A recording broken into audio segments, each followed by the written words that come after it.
Play a song. I'ma turn it up and then I'm gonna take it down. I'ma turn it up and then I'm gonna take it down. I'ma turn it up and then I'm gonna take it down. Play a song. I'ma turn it up and then I'm gonna take it down. I'ma turn it up and then I'm gonna take it down. I'ma turn it up and then I'm gonna turn it up and then I'm gonna turn it up and then I'm gonna turn it up and then I'm gonna turn it up and then I'm gonna turn it up and then I'ma turn it up and then I'm gonna take it down.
Happy Saturday afternoon, people. Hope everyone is good. Hope everyone actually had a decent night's sleep. I can say for once in a long time, I actually had a decent night's sleep.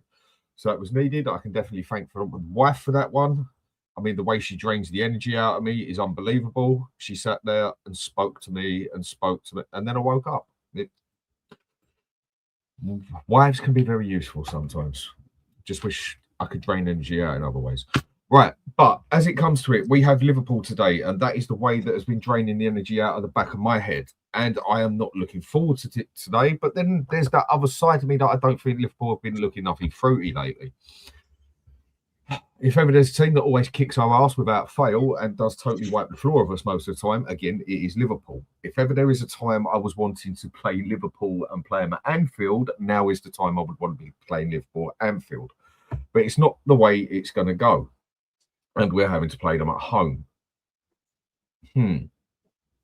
That should be our advantage. But one thing is definitely proven over the past few months, you could even say possibly over the past year or so, playing at home is not an advantage to Spurs. It's sort of become that sort of place where, you know, like they say, like when you'd be out with your mates and whatever, and you'd be on the pool and you'd be like, you know what, I want to get that lovely, lovely lady. I want to take her home. No, you don't want to take her home. Why? Because your home's a shithole. So you either need to go back to her place, or you need to go and rent out a place. And maybe that's what Spurs need to do at the moment. Maybe we do just need to fucking rent a place. I don't know. So, going to say those couple of people aside in a minute, but Ben, how are we doing, my friend? I'm very, very well, mate. I'm glad you had a good night's sleep. Mine was terrible. It feels like someone's lodged a baseball down my throat. I don't know what's going on. But yeah, other than that, I'm good. How are you? Maybe you should get your missus to talk to you more. I'd rather not. What, that wouldn't put you to sleep? Well, yeah. I listen to it enough. I'd rather not. Yeah, I know what you mean. It's usually abuse of some sort that you forgot to do something, isn't it? Yeah, a little bit usually. Yeah. And she's on that time of the month as well, so I need to be very careful. Yeah. No, that's bad, man. Yeah, it's no. So I'm trying to tread carefully here in case I get my penis cut off during the middle of the night. So I've got to be very careful. I do understand that. I mean, do you know what? I don't want to go sort of right into that one yet, but I will just answer that question for you. Yeah, I mean, women, females, they are the only ones that can just get away with moaning. They moan when they're pissed off, and they moan when they're happy, and they're just constantly moaning. Happy, pissed off, happy, pissed off. That's all. It's moaning. It's part of their culture. It's part of their nature. But then again, if you want to go to real moaning, then you start turning around and looking at the men, and especially the Tottenham Hotspur supporters. I had a funny feeling that was coming, mate. Yeah. Yeah. They moan when they're happy, and they moan when they're pissed off. Yeah. And then with the men, it sort of goes to another level, sort of like moan when you're happy, moan when you're pissed off. But then you've just got like them one or two in the background that are always fucking whinging all the time, and you just, mate, you just shut up. But anyway, and I suppose like a message I just got off here was men can actually. Do you know what? Men can actually be bigger bitches than women these days. They really can. But we'll leave that to another day. So what are your hopes with Liverpool today? Seriously. Do you know what? I'm on the fence with this one, mate. I wouldn't be surprised with a loss, and I wouldn't be surprised with a win. I think the term Spursy can be used in a multitude of ways.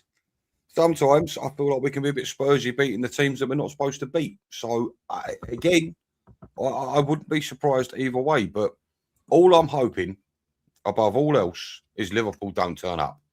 I'm hoping all their problems continue and that we somehow eke a win. That's my hope and my pray.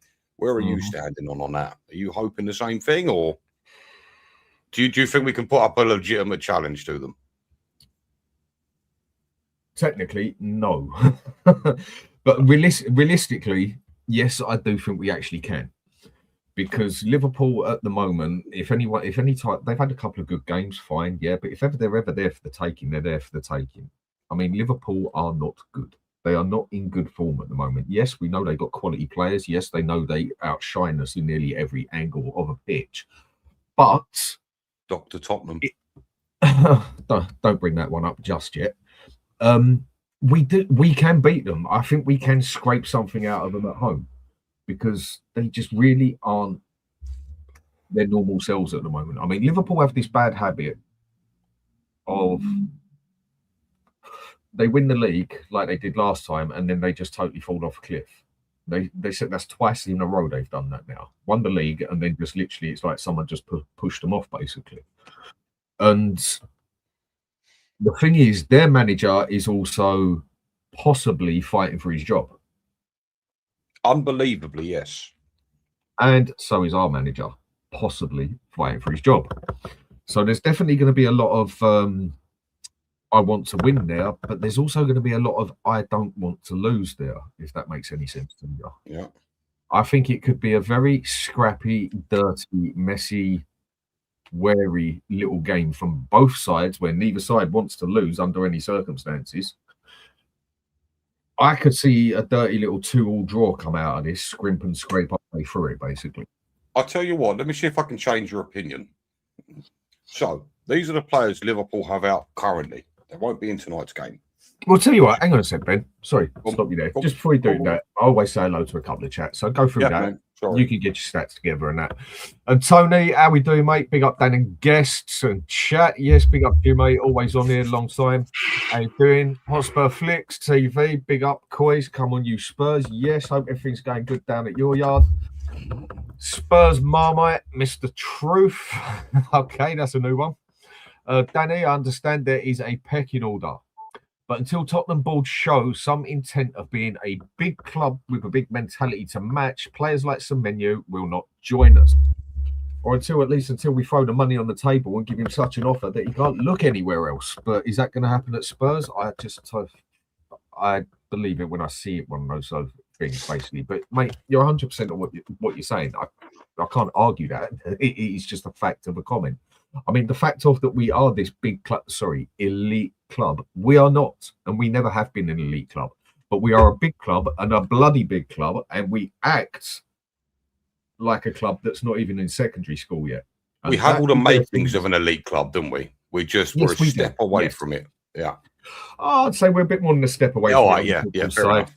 I mean, if you want to go to the business side of it, we are an elite club. Simple as that. But if you want to take it to the football side, we are barely a big club when it comes to what we do, basically, and what we've done over the past few years and that. And things definitely need to change when it comes to the money we spend, when it comes to how we spend it, what we spend it on, when it comes to how much we're willing to pay on certain wages with certain people. Everything has to change at this place, and it has to go up, up, up, up, and up for us to even stand a chance of catching up with anybody up there now, because we are a long, long way behind, and we need to get our shit together fast. I mean, again, for me, we're coming to this one later then with it, but with transfers and everything else, I'm not going to get too fruity over January sort of thing. It's summer where it is going to see whether ENIC have finally pulled their finger out their arse and want to play football, or whether they want to fuck off around the casino and still play with the money, which they do have a good habit of doing. And riddling it, it's easier for me, mate. And Fiorentina targets Fabrizio Paratici as head of football on the table, a 5-year contract. Wow. I haven't read that one nowhere, mate. So if that's some news there, I mean, that would be a job for him that I'm sure he would quite happily take up, because it's a step above what he does here. He's just signed a contract with us. That's highly unlikely.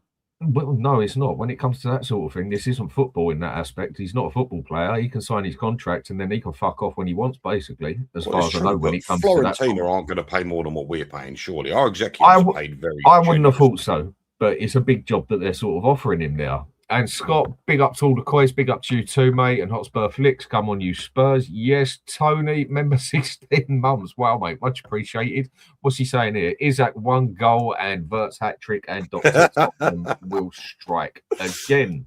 Is this so who will turn up again? Do we get the doctor out today? I hope not. So, but again, Dan, a little aside. A little aside to that comment, mate. If anyone wants to make any money today, bet your ass Florian Wirtz is scoring a goal. Bet your ass. Don't even go there, mate. Logan, good afternoon, fellas. Big up to both of you. Big up to you too, mate. Hope you're good. What's user saying here? Even a shit Liverpool will destroy us. It just wouldn't surprise me. They always do seem to cook us, don't they? Every single time. We always go into Liverpool. We always look shook. And then they just always seem to do us. Apart from the one time we go and do them in a game, which really what the game, whether we beat them or not, was pretty much irrelevant, because they still went and fucking totally spanked us 6-3 back at their place, if that was the right score. And either way, so it is what it is in that aspect. But I feel we actually stand a chance. Binge Guy, big up to you too, mates. Big up, boys. James Cook, always good to see you on here, mate. Afternoon, Dan. Afternoon to you too. And the one Spurs King, are you loyal fans? Just asking for Frank. I'm a loyal fan to Spurs. I am not a loyal Spurs to Frank or any player or anybody else. I support Tottenham. I do not care about a player's sentimentality. I do not care about his emotions in the aspect of I might hurt him if I sell him and everything else. I don't care if it offends the manager, if I tell him he's shit and he needs to go. I support Tottenham. That is what I support. It all comes as part of the package, but like I say, players come and go, managers, they definitely come and go. Well, Spurs players, they come, they just don't fucking go, do they? That seems to be one of our problems. Well, no, I think you could reverse the situation. The problem is they seem to go, but they don't fucking come. That's more the problem. But with that one, I mean, what are you saying here, user? 5-1 Liverpool. Sorry, it's about to be a day to forget. Yeah, I can see this going in a few ways, but I think 2-2. And Tony, your starting lineup, we're going to go to that in a second, but come on then, let's see your starting lineup. Vicario, Spence, Van der Ven, Romero, Porro. Okay, so I take it that's a 1, 2, 3, 4, 5 at the back you're saying now, or a 3 at the back? I'll go with that. Paulinia, Tell. I'll go with that all day long. Kudus, Moane. Okay, so you're willing to stick Tell in there on this one? Okay, I can see where you're coming from now. I don't think that's the worst idea ever. I mean, the one Spurs King saying Chelsea scored again. 2. Did they just score again? You're Bastards. joking me, It was really? 2-1, wasn't it? And Ghosted, big up Dan and Bench, big up 2-2, mate. And F Sank, big up Dan. Club Per, yeah, big up to you too, mate. Club preparing us for no signings in January. Well, I'm actually hearing a few things that are going on at the moment. But then we know, again, when it comes to Tottenham, it's all fucking talk until you see it. And you's also saying, I would not be upset if Fab leaves, man. He has signed. Let me start again. I would not be upset if Fab leaves. Man has signed the shit we have now. Man has proved he does not have the ability to build a strong squad. I don't know about that. I think he's definitely got some touches in him on where he's got some connections on where he could get a couple of players in there. Build a big squad. Who has actually built a strong squad at Spurs? Please, someone tell me. And before anyone says, Poch, that was not a strong squad. That was a strong first 11 with maybe a good sub. Yeah. And Tony, I don't want to see Bergville or Gray tonight. Hell no. Bergville, I suppose I could. If he goes and sticks Archie Gray on that fucking pitch alongside Paulinho or Bentancur, you know what? For that, I think Thomas Frank needs to get his doors kicked in by social services, mate, because you're just dropping a kid. You're just dropping a kid in chaos, basically, in that aspect. I mean, that'd be corporal punishment, basically. And Sonny always saying, I just hope the players actually play for the shirt. Yes, that get stuck into that game. Give it something. Even if we end up getting spanked up 3-0, 3-1, but you can see the players have gone in there, been dirty, did what they could do, everything they tried. Then you can sort of back off a bit and say, do you know what? The better team won. I can deal it when the better team wins, basically. It's just when we go out there, like we have done on many occasions, and put in those worthless performances, like with Arsenal, Chelsea, Fulham, Nottingham Forest. What an embarrassment! You're like, well, I mean, we weren't upset against PSG, were we? Realistically, I feel the team put in enough effort for me to think, you know what, fair play. You know, you just lost to the better team, and that's the thing with Spurs fans. We don't mind losing to the better team. It's the application, the effort you see from the players and the team. You know, it's. I just think that's paramount at Tottenham. I think a little bit of pride needs to be shown for the shirt. And the thing is, like, you know, these are professional fucking players. They should be doing this. You know, you've got, you know, they've got, you know, families have got to make proud. You know, themselves. They really do need to up their game. A lot of them players in our club at the moment need to seriously up their game, because what we've seen so far this season is just not enough. I can think of maybe a handful of games we've done all right in. And I'm not even going to say we've played, you know, fantastically well. Even the Man City game where we won 4-0, they weren't at the races that day. You know, we played pretty well, but they weren't at the races. So, yeah, we definitely need to step it up, don't we, really and truly? But do you want me to get back to that Liverpool squad with the people that are injured? Because there's quite a few. And Alex, what's that? Dan, send me a link. All right, then, mate, not a problem. Give me 2 seconds. Go on, Ben. Carry on what you're doing, mate. Right. Okay. So this is what I'll throw down. So as everyone knows, Jeremy Frimpong is out. Now this one for me is quite a big one because he always fucking scores against us. Cody Gakpo is out. So that's pretty big for me. Again, Joe Gomez, he actually always does pretty well against us as well. I know he's a fucking defender, but yeah, Gomez, Dominic Soboslai. I have no idea if I've butchered that name. I probably have. Yeah, Dominic Soboslai and Mohamed Salah. So 3 of their biggest goal threats are out. Does that change your opinion on the game at all? Well, if 3 of their biggest goal threats are out, but again, I mean, at times we seem to be our own worst goal threat to ourselves. We seem. I mean, we have looked abysmal in every which way in a lot of ways for a little while now, and.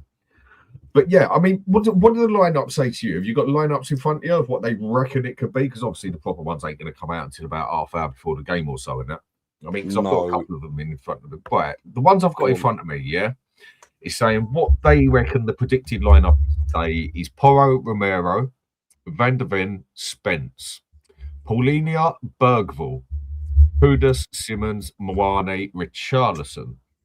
And obviously, we know the injuries: Solanke, Madison, Kulusevski, Adogi's out to go. So like basically, same shit, different day sort of thing. Yeah.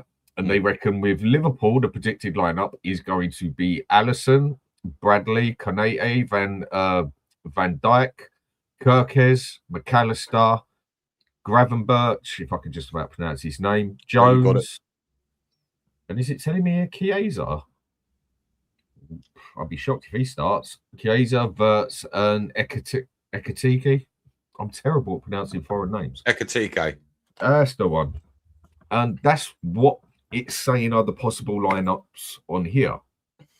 And I can see what you're saying. They've got a couple of key players out there, haven't they? But unfortunately, what they've got left over with is still a lot. Is more than enough to damage us. So I'm not gonna get too excited. You know, they've got a deep squad and a lot of quality players. I think the only place Liverpool are light, really and truly, is probably defence. Would you agree? Well, do you know what? I don't think their defence has looked too solid this year. I really don't think it has. And I must admit, this has got to be one of the worst times that I've seen Virgil van Dijk play football since he played in England, even like when he was at Southampton. I mean, I know he had that shocking season after he had that injury, but it was a bad injury. But then he got his shit together. This year, I think he has looked a shadow of the player he is. Still probably just as good as most defenders out there. But by his standards, I do think he is. He seems to have lost it a little bit. I don't know whether it's physically, I don't know whether it's mentally, but I think you can say that about half the Liverpool squad at the moment. He just don't seem the boss he was. I mean, he is 34 years of age, so he's getting up there in age. But from the Liverpool fans that I speak to, he's 34, mate. He's getting on a bit. Yeah. Okay. From the Liverpool fans that I speak to say it just looks like he's not putting any effort in at the moment. And if that is the case, obviously it's not great for them, is it? But hopefully it works out for us. But yeah, I don't know what's going on with Van Dijk. It's very strange to fall off a cliff after a very, very, very good season. So it's odd. I don't know, mate. I do not know. Liverpool are known for doing that, though. Liverpool are the last time they won the league, it was like literally someone pushed them off the cliff with no rope on the bottom of their feet. And yeah, they got their shit together towards the end. But yeah, Alex, how we doing, fella? Yeah, big up. Yeah, listen, let's get straight into it. I ain't that guy who's just a nice, happy-go-lucky, hello and pleasantries and all that, because Christmas is coming soon, and the people need to have their Christmas dinners. Can you leave Christmas out of it, please, mate? I don't like Christmas. You don't like Christmas? Humbug, Dan. No, I'm just an atheist. Oh, I see. Christmas. That's why I've got loads of Christmas stuff behind me chucked in my bloody room because in my man cave, because my wife puts it all in there. And I'm like, can't you just fuck off and put it in the front room? She's like, well, no, because then it looks messy. I said, well, now my room looks messy. I don't really fucking care, and shuts the door. I'm like, yeah, much love. Anyway, Alex, back to it. Back to this Liverpool game. Whatever happens today, which really won't make a blind bit of difference what I feel at the moment, because I'm consistent and that's it. All I will ask is, at the moment, if people say Frank out, think about it, because what do you want after this? Because I need to ask that question, because I'm hearing a lot of people. Now, listen, I'm like I said, I'm not here for the Thomas the Frank engine. I ain't. Come on now, you know, Mr. Box Office, the Professor of Truth and Entertainment. I'm not like that. You know what I mean? Even though I'm the most not popular person, I'm told, but who cares? Oh, shut up, Alex. Alex. I like you, Alex. Yeah? If there's any crap, yeah? Don't start coming out with that bullshit on here, yeah? No one's got a problem with you. You've even got people saying low. People, do you know what, mate? Let me put something straight to you, yeah? And I'll put this straight to you on here, yeah? Everywhere you go on this planet, someone is going to call you a wanker. And fucking what? If someone's got a problem with you, let them have a problem with you. If they want to talk about people, if they want to talk about me, you, Ben, Sava, Stell, Brian, whatever, let them fucking talk. Because all it shows is that they're thinking about you. Well, take it as a fucking compliment. Don't come out with that bullshit on here, mate. Get back to the point. Yeah, fair enough. My point is anyway, right, is that, you know, I do feel, right, in my opinion, that they need to start deciding what do they want as a scenario. Because if I hear an interim manager, you're deluded. You're an absolute delusion. I'm sorry, because we've seen the record of how this has worked. Do you know what I mean? You just need to look at Celtic. Celtic had an interim manager in Martin O'Neill.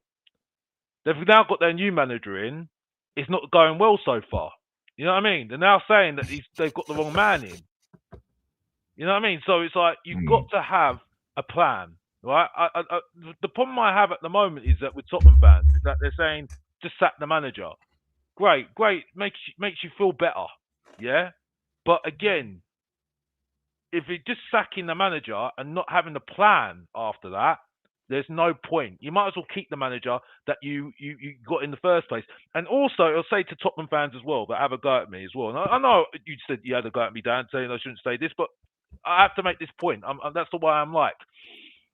You can't call me negative and say that I can't back managers if the club keep on sacking the managers. Right, so if I'm not on with this manager, if I wasn't on with Mourinho, if I wasn't on with Postecoglou, if I wasn't on with all these managers like Conte, right? But you don't stick with the manager and give me a reason to believe in that manager, right? Why should I back a manager? You know what I mean? I'm my own person. I know what I think. You know what I mean? I don't follow somebody. I don't need somebody to persuade me what to do. I do it organically. So as far as I'm concerned, I must admit, Alex, at times I do need people to give me a push to do certain things. I won't deny it. Well, yeah, but that's life. That's life. That's life. That's life. I'm not talking about life. I know, mate. You know, I was being sarcastic. Well, carry on. I love soca music, but no one's no one pushed me into that. But moving on, right? My point is, at least get some garage on, Alex. Sorry, what the fuck do you like? Soca. Soca music, man. Caribbean music, beautiful music, man. Right, beautiful music. Yeah, you know what I mean. But my point is, I know what type he means. Look, the way to look at it is, at the end of the day, I'd rather driving along in a car have a bit of garage on in the background, or a bit of house, bit of trance sometimes, whatever. But that's old school clubbing days. Anyway, sorry, Alex. Sorry, my point is, I'm more of a Celine Dion fan myself. My point is, though, you cannot have a go at me. You can't have a go at me for not backing the manager if you're gonna just keep on sacking managers. Right? And you can't blame me for keep on saying I'm bored of this and I'm not bothered anymore. You can't blame me, right? Because if you're not giving it time, if you haven't got a plan, what are we doing here? I'm 38 years old. I ain't got time anymore. You know what I mean? Oh, fuck off, mate. You've got plenty of time. Alex, that's a really good point. But you know what I'm trying to say. Roll with it, man. Come on, roll with it. Come on, roll with it, bro. Alex, that's a really good point that you make. But where do you actually stand on Frank as a manager? I'm interested to know. He's okay. He's okay. But at the moment, he still needs to prove himself, Benji. He still needs to prove himself. Like all the other managers. Like I say, I don't want to repeat myself again, but I have to repeat myself again. I didn't like Pochettino. But after the second season, halfway through the second season, he proved himself. Okay. He proved himself. I wasn't on it. I wanted Frank de Boer, and look how that worked out at Crystal Palace. Very, very true. You know what I mean? So it's like I said, it's like Martin Jol proved himself. There was something about Martin Jol I liked about him, but to be honest with you, Harry Redknapp was just someone that I just thought, straight away, I want him all day. Oh, you knew it all day long. You just knew. You knew. Villas-Boas was another one as well. I wasn't when I was him either the first season, but then the first after halfway through the season when he got Gareth Bell, the way he got Gareth Bell playing, I was like, okay. But then we sacked him after the season after he had a bad run. And I'm not saying he needs to, at the end of the day, as long as he's not in relegation battle, right? He should be there to the end of the season, and then you make your decision because there'll be managers available then. Because these people that say that we need Javi ain't coming here halfway through the season. He ain't coming here halfway through the season. He will want a pre-season. He will definitely want a pre-season. Big managers will not come in halfway through the season, especially at Tottenham Hotspur. To be fair, didn't Conte come in halfway through? Yeah, I know, but that was because I think Paraty, and I think there was. That was a deal up that they made anyway, and then they put extra money in his back pocket. You know, that's absolutely dear luck. I've got to be honest. Big up Mia, by the way, every single time. You know what I mean? But my point is, though, there's no point of sacking a manager, right, if you haven't got a plan. And I know this club has not got a plan. What we'll do is, what I heard, get Robbie Keane in as an interim. I'm saying, you're having a laugh. You're having a laugh. You're having a joke. No, it's just no. There's no thinking here. No logical thinking. And if they do that, I'm done. I'm done. I'm not going to watch this crap. Yeah, Alex, I think nobody. Do you know what? Being dyslexic, reading a bloody thing like that can be quite frustrating. Right, nobody it's me one. You have to be careful when you read these fucking things out as well, don't you? Because next time, you'll read up something like "bend over" or something like that, don't you? Amanda hug and kiss. Yeah, innit? Not tonight, mate. The snooker's on. But anyway, it's a bit of a question for you here, Alex. Yeah, and I think this is actually a pretty solid point the man puts. Yeah, Alex, I don't blame you. Of course, I don't blame you. But it seems like all you talk about is the managers. You're not critical enough of the recruitment team or the players. Now, the players I can defend you on. But overall, you do seem to dig at the managers a hell of a lot. Do you think that maybe you need to, or all of us, should I say, instead of just focusing on Frankie all the time being a complete and utter fuck up at this moment in time, maybe we need to focus on everybody a bit more here, because I do believe everybody has got something to do with this. I said everybody. I said everybody's responsible for this. I think Ange is responsible for this as well. I think Ange is responsible for this as well because of what we did last season. Because the reason why last season, right, and people say, "Oh, we won that cup," right? The way we won that cup, right? The way that he just left the responsibility to Romero and Van der Ven, which now I'm looking at them two now. I'm saying, well, if you were responsible for that, us winning that cup in those games, Frankfurt away, Bodo Glimt away, and the Man United game. Okay, the way we played was down to them. That's what Van der Ven said, by the way. Okay. People completely forget that, right? Why are they not doing the same thing now? Why are they not stepping up as they were in those games? You know what I mean? And it's quite a simple thing. There was inspiration, but at the end of the day, it was just not. There was no accountability. You get what I'm saying? And for me, that's where the problem is at the moment, because we were letting the league go so badly last season, right? We realise now that this team was not good enough. That team was done after that Europa League Cup final. It was done. So now bring it on to now then. Forget about last season and the recruitment. Yeah, I am. What I'm leads to, what I'm saying is the recruitment hasn't been great. Yeah, it hasn't been great. The whole thing has not been great. You know what I mean? I've not felt any way, shape, or form that we are moving forward. We have not been moving forward for a long time.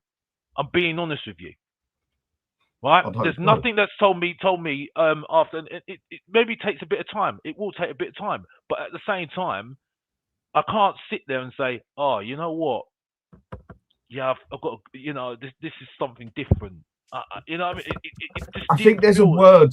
I think there's a word that you struggle to use, along with me, along with Ben, along with Mia, and along with, I'd say, a high majority of Spurs fans. And it's a word that has literally been burned out of our vocabulary, and it's called patience. Yeah. We don't have it. Well, I haven't got patience anymore, no. But can you blame us as a fan base for not having patience? That's the thing. Exactly. Look at all the car crashes. Why would I have patience with people like Richarlison? Why would I have patience with people like Alderbear? Why would I have patience for Tell when I've seen this before with other players that are better than them? Like the whole thing with Archie Gray, I don't see him any better than Bentaleb. I don't see him any better than Bentaleb or Mason. Does anybody tell me? No one's telling me he's better than bloody Mason or Bentaleb, especially Bentaleb. Yeah, who got sold. No one's telling me any of these players are better than bloody Alex, right? most of these players ain't better than a lot of players we and I tell you what, yeah, this is how bad it is, yeah. The reason why I call Javi Simmons the Dutch Pretty Ricky, right?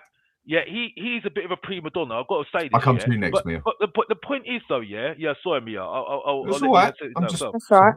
But point is though, yeah, right. If you actually watch him, if they actually did their research on when he was at RB Leipzig, yeah, why was he very good? Because he had Opendo's making runs, and he had what's his name? Is that Man United now? the striker. Sesko, Benjamin Sesko. Yes, Sesko. Right? They were working as a triangle. Why did Tottenham, the recruitment team, look at it and think, oh, we're getting Javi Simmons in. What makes him tick? Let me think about it. Oh, yeah. He had a striker up front.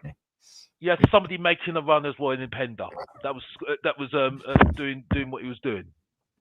Maybe we should get somebody similar, so at least then we have something to make him feel similar to what he was at RB Leipzig. No, what we do is we put Richarlison, that below average Emil Heskey, up front, right?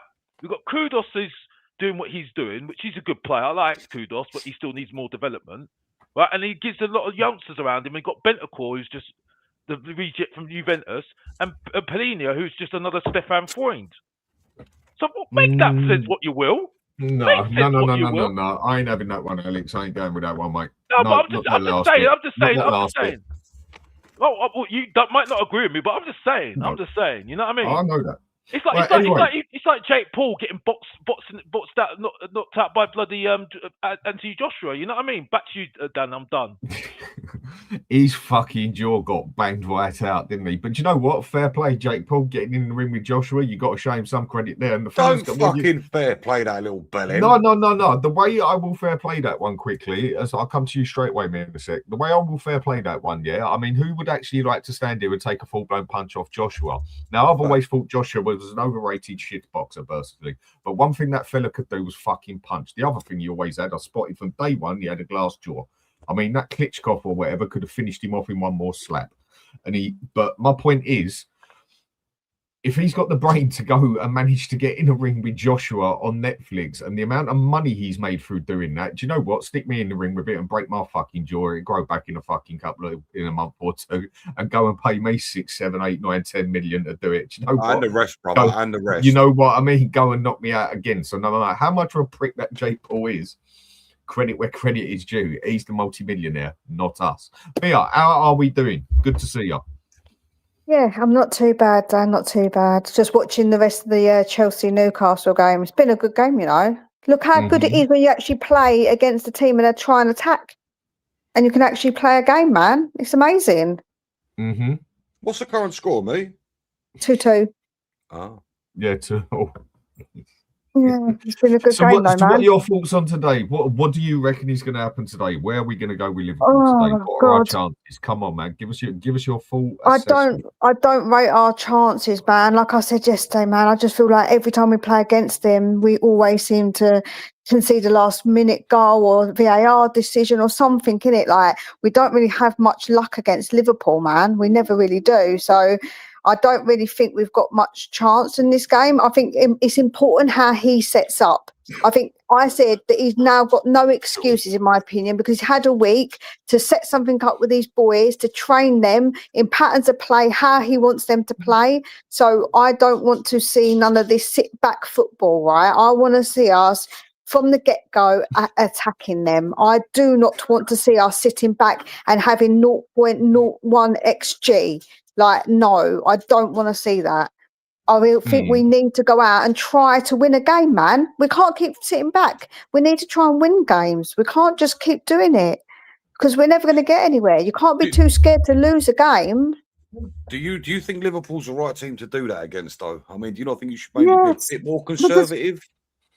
Listen, right? They're not at their best. They haven't got Salah, obviously, and he's the biggest scorer against us. If you look, he was the highest score in the games between us and Liverpool. So at the end of the day, why not? What we're going to do, right? We're going to losing by like little wimps and like basically not trying, or lose by bloody trying. I'd rather lose trying, man. I'd rather lose trying.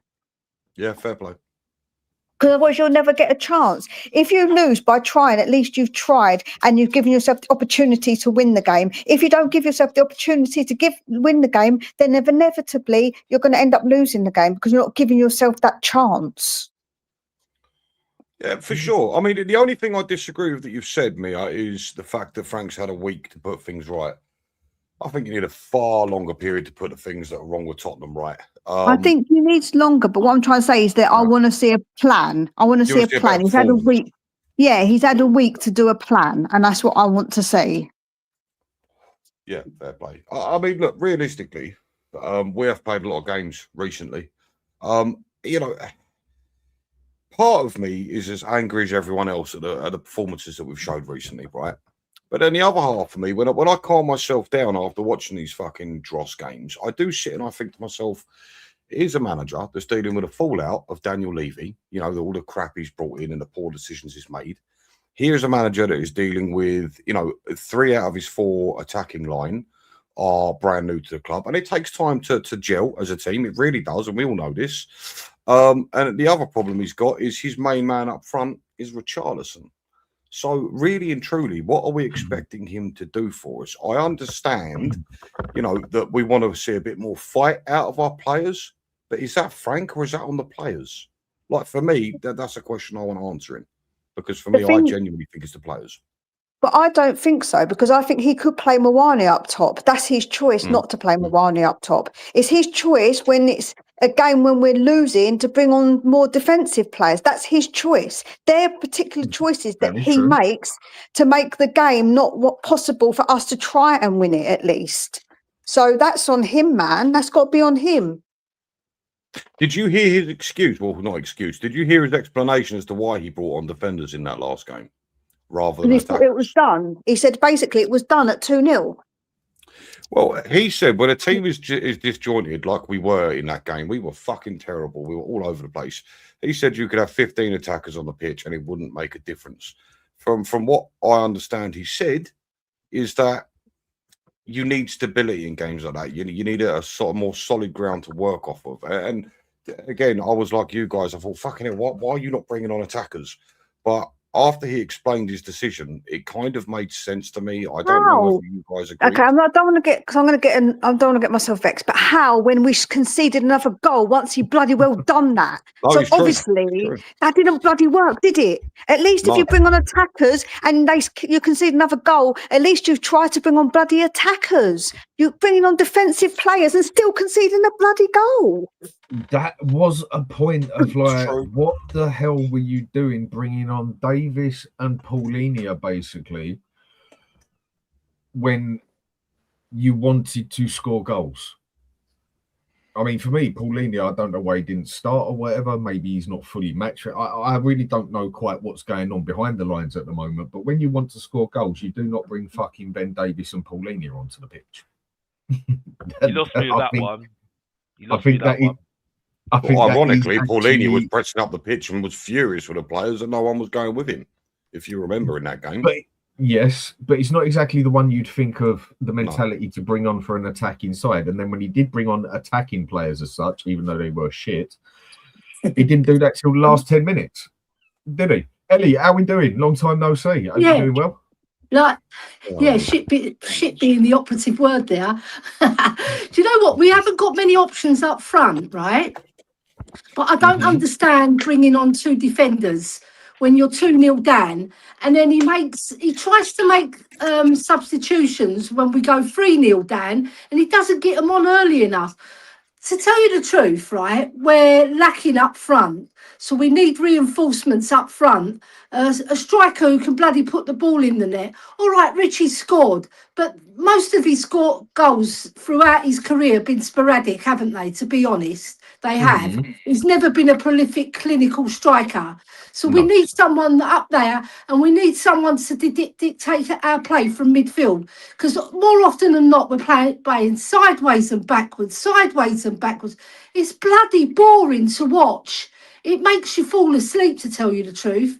And if we're going to progress and get up that league, we need these players, and we definitely need a left winger because we're so weak on that left wing. And we're relying on Jed Spence, a defender, to do most of our attacking on the left. And he's not even a left-sided player, he's a right-sided. So what are we doing here? What are we doing? We're one big mess. Honestly, it's so disappointing. When it only needs a few more tweaks here and there, and we could be a really good side. Oh, I don't know about a few more tweaks, Ellie. I think we need more than a few. It needs 3 at least, right, to make us more balanced. This is what I mean. More balanced, more attacking side. so that we can get the ball forward and hold it forward as well. I heard a disgusting stat the other day that Richarlison has started 25 games for Spurs and got 17 goals. Does anyone know if there's any truth to that? Listen. All right, listen. If people put stats out like that, right, I expect more from him then. Oh, So a million good percent. striker. A million If, percent. if he's a good striker, I want more from him then. Right? I mean, there's none of this middle in the road for me, yeah. No. Because I'm done. I was done a long time with him, yeah. I want him gone. I've got a bad feeling on that stat you just said, Benji, that we're going to sign him a new contract because he's out of contract. Don't fucking say that, Alex. No, I'm saying it. Don't. No, Benji, man, don't go there, Alex. Benji, I'm going to say it. What, that, it's Christmas. Benji, It's Christmas. I'm going to say it. I'm Fuck going to say Christmas, it mate. Just don't go there. Don't. Please Benji. don't. Merry Go on, sleep. Christmas, here comes Richie. Oh, Benji, my Benji. God. Fucking. By that Alex, stat, don't do by it. By Don't do that it. stat, because now the stats out there, because everyone's saying, "Oh, that looks good," right? And by the way, yeah, Firmino left bloody Liverpool, right? And he's better than him all day long, right? Right? Jesus is still at Arsenal, right? So, like, no disrespect, I want him gone, yeah. But the thing is, I have got this fear that they're sitting there thinking, "Oh, he ain't that bad for a backup, right?" Let's sign him on a new contract and let's get somebody better. That is Tottenham Hotspur. Tell you what, Alex. We go and do that, then you can go and buy me a Christmas present, mate. You might as well buy me a fucking rope. So when it comes to... So, I mean, Ellie, where do you think we're going to go with the result today, basically? I mean, there's a couple of other points we want to go into here, yeah, but as soon as we are talking about the game as such, where do you think we're going to go with the game today? What team have we got to start today? Well, I was just having a laugh with Sava, actually. We've been to and froing, me and Sava, on WhatsApp, right? So I said it would be very Spursy, because Spursy could go both ways. We could be totally shit or totally, the other way and actually surprise us like we do with Man City. I don't know how that one happens, but it does, right? So I'd like to see a more attacking thing. Do you know what, right? I know everybody's got it in for Tell, but I'd put him on the left. I'd put him on the left, put Moani up Tony front, said that earlier. drop Richie to the bench because he's total pants, right? I'll put Moani, even though he hasn't scored as many as Richie, I think he's just a better hold-up striker and he gets into better positions. He's just been a little bit unlucky in front of goal where the ball hasn't quite fallen for him in his peach spot. So I think we need to have him in the middle. And then in the midfield, I'd play Xavi, Bergvall and Paulinho, right? Because Paulinho will need him because he's experienced. And I think Benny, he's gone a bit backwards, hasn't he? He's like passing sideways, backwards, sideways. He's frustrating watching him. Yeah, so I'll put Bergvall in there. Did you think she was talking about me then? Yeah, Ben's shit. I tell you what, honestly. No, not you, Benny. I'll call Benton Benny because it's shorter. Yeah, I know, it was way and silly. then obviously the back Benny's four. going a bit backwards. I was like, is he? Okay. The back Next four. thing you know, Ellie, start playing cricket. I wouldn't actually go for a back four. I would go for a back three, and I'd have Van der Ven on the left. I'll have Danso in the middle and Romero on the right, and I'll drop Porro because Porro has stunk our pitch out, hasn't he? He's been a stinker. Apart from the odd pass here and there where he puts a peach ball through, but Ellie, but defensively, he's shocking. Ellie, I told everybody this fucking 2 years ago. The man can't defend, come love nor money, and then they told me, yeah, but he's got better at defending. Yeah, he's shit, not fucking shit. Like, that's not really stats. an improvement. But that's not saying he's a bad player. He's just not a defensive-minded player. I mean, when you say with Porro there, Ellie, yeah, I think pretty much he's a waste of space. If I'm going to be honest, he should be dropped. And the reason I say a waste of space as such, yeah, there's still novelties for having him there, but we do not play that player to his potential. To what he can do. For me, he's a player that I think we should just sell because we do not use him. We can't even drop him though. We can't drop him. You don't. And also, I don't think Spence deserves his place because he's just doing so many bad things, like not talking to Frank, going off on a strop, throwing his thing down. That's not a sign of somebody who wants to fight for their place. you know, and he's given an opportunity because Udogie is injured, right? Yes, he's playing on the wrong side, but roll your sleeves up, get stuck in, son. You know what I mean? Like his attitude stinks. Yeah, but But that, don't Like you if that, he's remember, my Isn't Ian? that player, Frank's job to sort it out, I'd though? have his guts for garters. Right, and then Don't- that's Frank's job to sort it out, then, isn't it? Shut Yeah, up, you prick. do you Don't know talk what to it me is Yeah. like with that. Frank though? He's Piss him too out. bloody soft. He's too bloody soft. He's too mannered. He just hasn't got it in him to fire up these players. So with saying that, you're basically saying we might as well get rid of him now. With what you have just said, you are basically saying we might as well fuck him now. Honestly, I don't like his management style. He's just letting the players rule the roost. You can't do that in management. You've got to get hold of them, right? You've got to tell them where to go. Flipping not coming up to me and just walking past me in a strop. I'd have his guts for garters, honestly. You know what? Seriously, if I was a manager, I can only just say if I was a manager just by my mentality, how I am, yeah. If he walked past me on that pitch and I called him over quickly, yeah, mate, right, so he just looks me up and down and goes past, I would backhand that prick so fucking You know hard what he I wouldn't mean? be getting up off that floor for a while and that, yeah. Flipping hell. You can't get more arrogant and fucking rude if you try, yeah. There is nothing wrong. My attitude is I ain't got to respect nobody. Respect is something you earn from me, yeah? Yeah. Common courtesy, however, is something you show people and it goes a long way, yeah? And then to go and mug off your manager, like Van der Ven did as well, by the way. Yeah. As well, but Spencer's Yeah, done it twice he now, did. hasn't he? Yeah. Yeah. Even And if that mothers' meeting they had on the pitch. Remember that Billy, mothers' meeting what they I had would on do the with it, pitch? and this isn't Ridiculous. probably the professional side of it of whatever, because you need to win them, whatever. But if he gave me that attitude, I'd be like, see you later, mate, you're fucking off with the kids for the next 3 weeks, 4 weeks. And even if we're going and playing fucking Juventus or something like that, if I have to, I'll go stick Archie Gray as my bloody left back or right back instead of Spence, just to prove a point at him. But then that's doing no favours for the club either. That's just me where I'm a stubborn bastard, but which wouldn't really help for the club, would it? But I do agree with what you're saying there. I mean, so you're basically saying you basically want Frank gone. That's how I just took what you said. I do, right? I do. But the thing is, with our club, we're so unstable at the moment. I think sometimes I say, like, I'm reactive and I say, look, he's not good enough. He hasn't got the fire, right? And then other times I'm thinking, let him go to the end of the season just to see if he can sort out a little bit of the mess. Because when I say it's a little bit, it's a big mess. It's one big mess. We're really in dire straits, and we're 9 points off the bottom, aren't we? 2 more losses, and we're right in the thick of that relegation, right? And Well, we're playing looking at- Liverpool, who have hit. I think they haven't lost in 4, Cool. and Yeah, they're I better mean, than us in every area. You must so admit they're a better club than looking us. at the table there quickly, I'm just looking at us. I mean, I can bring it up on the screen, but it's just too much piss balling about right now. I mean, we are 11th with +4 and 22, but then there's Newcastle level with us, Bournemouth 1 behind us, Fulham 2 behind us, Brentford 2 behind us, and then it gets down to 16th where we're 4 points clear from that, basically, Yeah. And that's basically saying, I mean, I can't remember all the games today, whatever, but if a couple of games go out of hand, we can easily end up 13th, 14th by the end of the weekend. Yeah. I'm with Mia.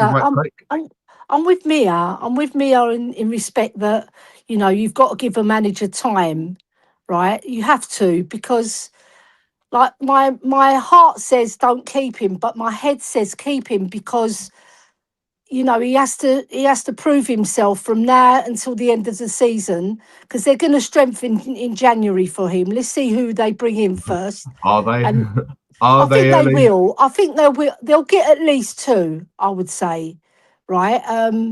Because we've notoriously been lacking in the transfer market, haven't we? And we've never ever filled our squad to challenge, apart from when we were under Poch. But even Poch found it difficult because there are better clubs out there who want it more, you know, and they've got the experience of winning. So, what do you think on the results today? Just quickly go through the results because there's a few other things to definitely go through on here today. Yeah. So, on the results, Alex, what do you think on the results today, and how's it? I'm between, like I said before, I think 2-2 or Liverpool winning 2-1. I think Liverpool are struggling on set pieces. I don't think the same as you regarding Van Dijk. I think he's had a bit of a bad season, but I think you've got to consider the age and think maybe he's losing his will, but I think he's still got the mentality. You can see it straight away that he's got a mentality. I'm not saying he's done and dusted, not at all, but at the moment he's really, really a half of the player that he has been in many, many other seasons. Well, you would expect it at that age, isn't it? You know what I mean? He's not necessarily for a defender. Well, he's getting older, isn't he? He's not.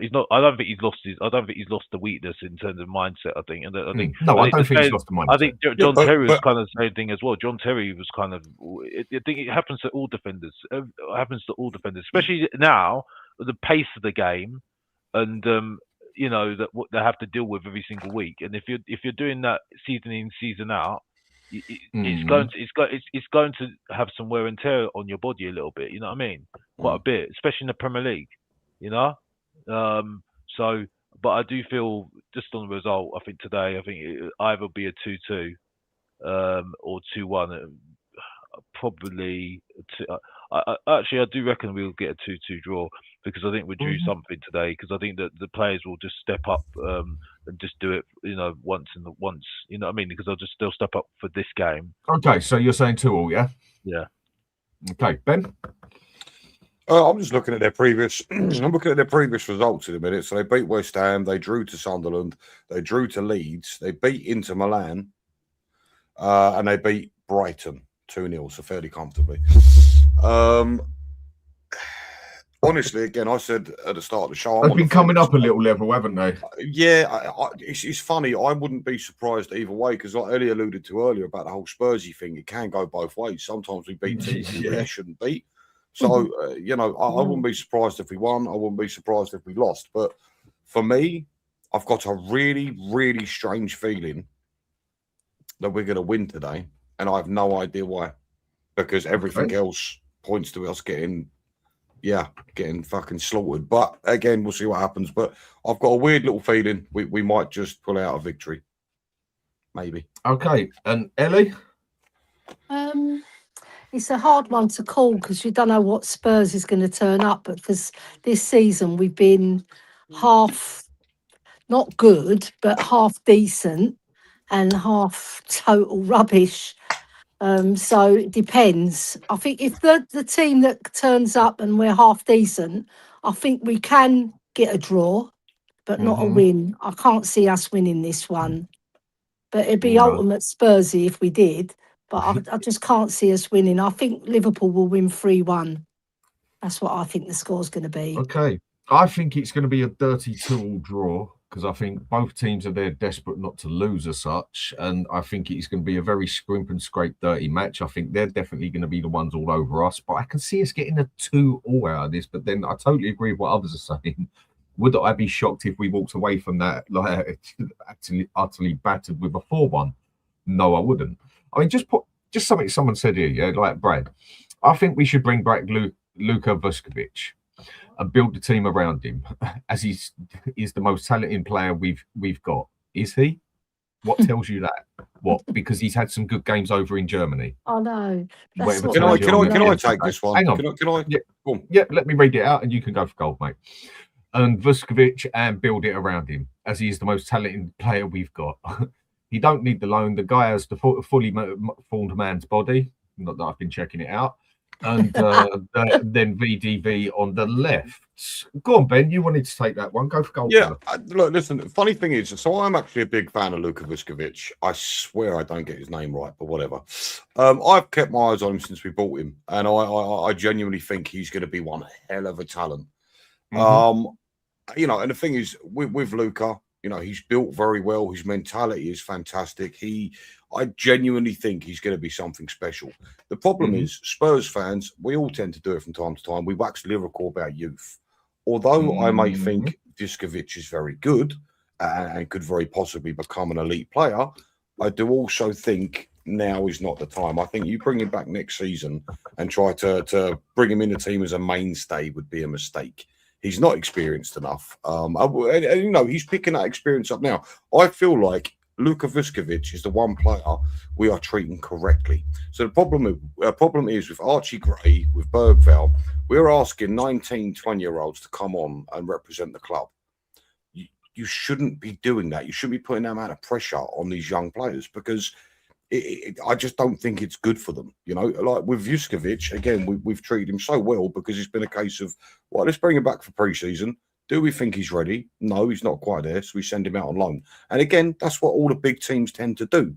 So, you know, for your comments saying we should bring him back and build around him, I can respect it. But at the very same time, I do not think he's of that level yet.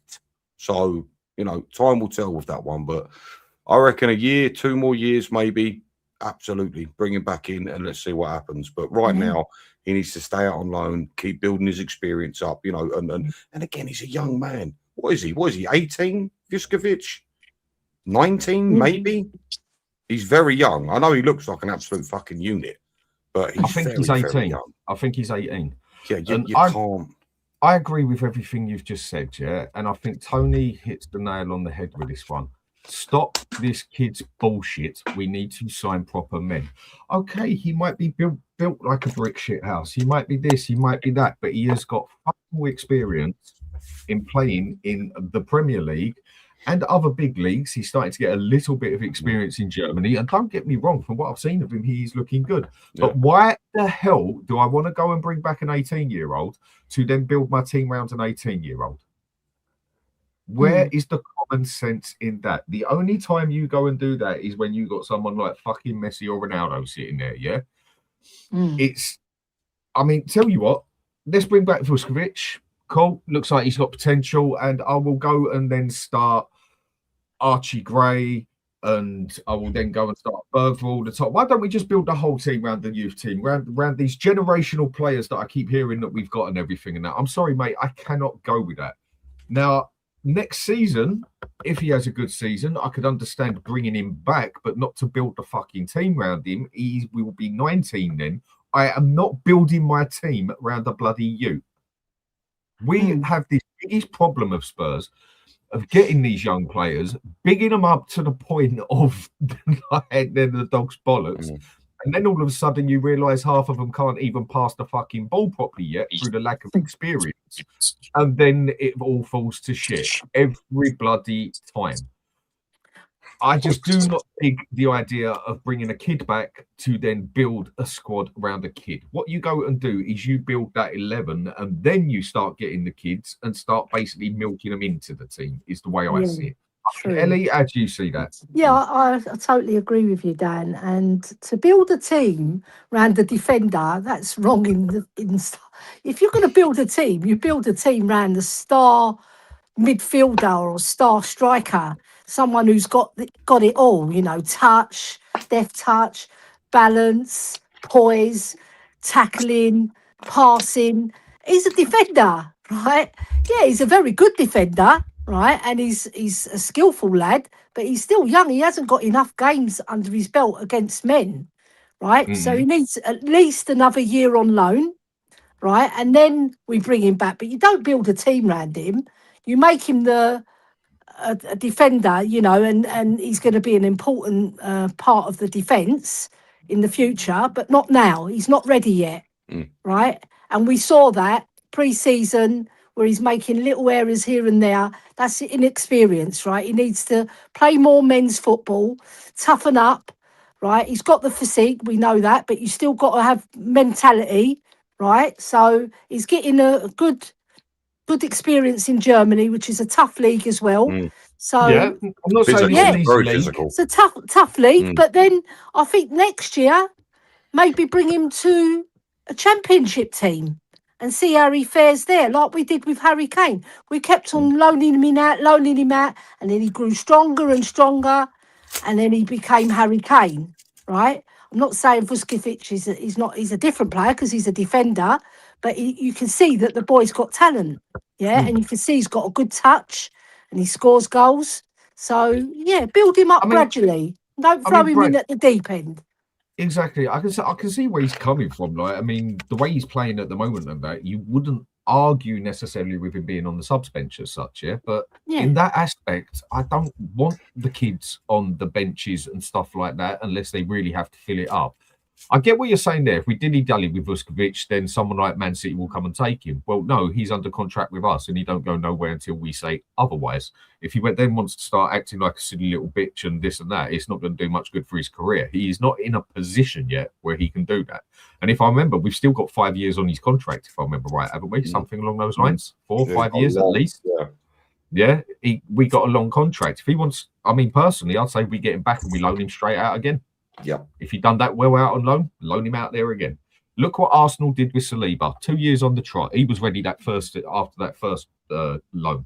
No, they wanted him better with more experience. Yeah. Bang, out on loan again. There you go. Look what came back. That is what you should do. That is what big clubs do, unless the player is something special. And in defence, I can give... I mean, as far as I'm concerned, I will judge every player the same on that bloody pitch, whether they're 18 or 80, basically. The only slack I give the younger ones is when you can blatantly see it is a lack of experience that they have made the wrong decision, basically, yeah? But we need players established now. We need to stop buying these... I feel sick of fucking keep saying the name. But we need to stop buying these Archie Grays for like 40 million who haven't even played top professional football in their life or hadn't when we bought them. And when they do, still show nothing of it. And lo and behold, what happened the other week blatantly shows the lack of experience he's got. But yeah, tell you what, for Christmas, I'll buy him a notepad so he can sit there next to Paulinho and just write down and do what he said or plays the odd game. No, bollocks. Put him out on loan. Get him to get some match time and game. Get him to get consistent games and that, because that's what you do as part of the contract with the loan. Right, you can loan the player, but he's got to be a prime player for you and play 3/4 of the season. You can do all that with it. Get him out on loan and get him with some bloody experience. Then bring them back and judge them. To be fair, would you go with me here that Vuskovic is the only youth player we've treated correctly? Yes. Yeah. And Ali, I think you're right. Bring him back and throw him straight into the championship. He's done well in Germany. Throw him into the championship. See how he likes it there, because that's a fucking horrendous league to go to. The championship is my goodness. Oh, yeah. But I'd keep him. If he had that much, if he has that much of a good season, I'd tell them, there you go. You can have him another year. I mean, it's like Simon saying here, it could be 6 or even 8 years we've got him. I don't know about the 8 years, but I know we've at least got 5 years left on the contract with him. So it could even be 6, whatever. So yeah, in that aspect, do you know what as well, where he's doing? Do you know what as well, Dan? If not the Championship, the Italian Serie A, because the Italians are masters at defending. They're masters at defend. They would hone his defensive skills because their coaches over there, they're all about defence, most of them, right? And they're tactically brilliant at defence, and their shithousery's good as well. The Italians, I love it. You know, where you going, mate? Come back here. Chop you down. I love it. I love all of that, right? I know sometimes when it's against your team, you think, oh, what did he do that for? But they are masters at it, and he'll learn so much from brilliant defensive coaches over there, right? So I think his next move, rather, if it's not the Championship, it should be Serie A. Yeah. Alex, what's your take on Vuskovic? Have you got one? Yeah, I misunderstood. I'm not there with any youngsters at the moment. I've heard too much. I've heard too much about youngsters being this and that and this and this until they're at Tottenham and they're performing consistently on a consistent basis. I'm on it, but at the moment I'm kind of got to that point now where I hear it. I've heard it all the time. And luckily, I don't pay attention to it anymore because I know what's going to happen when this guy comes back. When he has an okay game, the YouTube videos are just going to be fantastic. The compilation is going to be brilliant, embarrassing at the same time. You know what I mean? And it's just like, and then they'll say that, oh, this guy knows football, and it's like, no, you don't. You just. Like I said, I'd rather watch. I've seen youngsters like this. I saw I forgot his name now. He went to Swansea on loan. Tom Carroll. No, Corker. Yeah, Corker. Yeah, he was potentially very good. I was told he was on loan, and then he did what he did. What happened? Look what happened to him. I mean, so it's just it's the whole youngsters thing is just I'm bored of it. And like I said, we had Dele Alli that went out that shot the world. Look what happened there. You know what I mean? I'm not talking about what happened personally because everyone's going to start saying, "Oh, we're going Leave that out of it." No, I'm not. I'm not doing that. I'm talking about the football side. Yeah. You get what I'm saying? Yeah, You know? get ya. So but just I just think it's just I need experience in my team. I need players that are better. And what I do not want is that if we get rid of Richarlison or get rid of anybody that's good, we get somebody better. I don't want to be sat in there saying Well, that is the idea. With Højbjerg saying I want Højbjerg back in my team. That's embarrassing. I was criticising him how long. Then we get rid of him. Then I'm sitting there saying I want Højbjerg back in my team now. That's embarrassing. It's of how bad we look. So, Mia, what got said by someone was basically where Vuskovic is doing so good out in Germany, yeah, get him back and basically build the team around him because he's our best player or he's that good, basically. I mean, what would you say with that? Getting Vuskovic back now and basically starting him in the team and building around him and that? I don't think it's a good idea. I think he needs to stay on loan and go on loan next season to build him up as a player. I mean, what do you say of all that? Because I must admit, all this youth shit does piss me right off when you get some people on here who just contradict themselves time and time and time again. And there is easily 3 or 4 of them who basically sit there and preach about how Spurs are this, Spurs are that, with this massive club, with this, with that. We should be spending millions and millions on players. We should be buying excellent quality players out there, justifying the fact that we spend crap on young players that we don't even know if they can play football properly or not, and then complaining that the youth players ain't starting or that player ain't starting, but complaining that we haven't got the world-class fucking midfielder in there. Make your minds up, for God's sake. Well, that was the longest question ever. Am I going to get to answer it this year, maybe?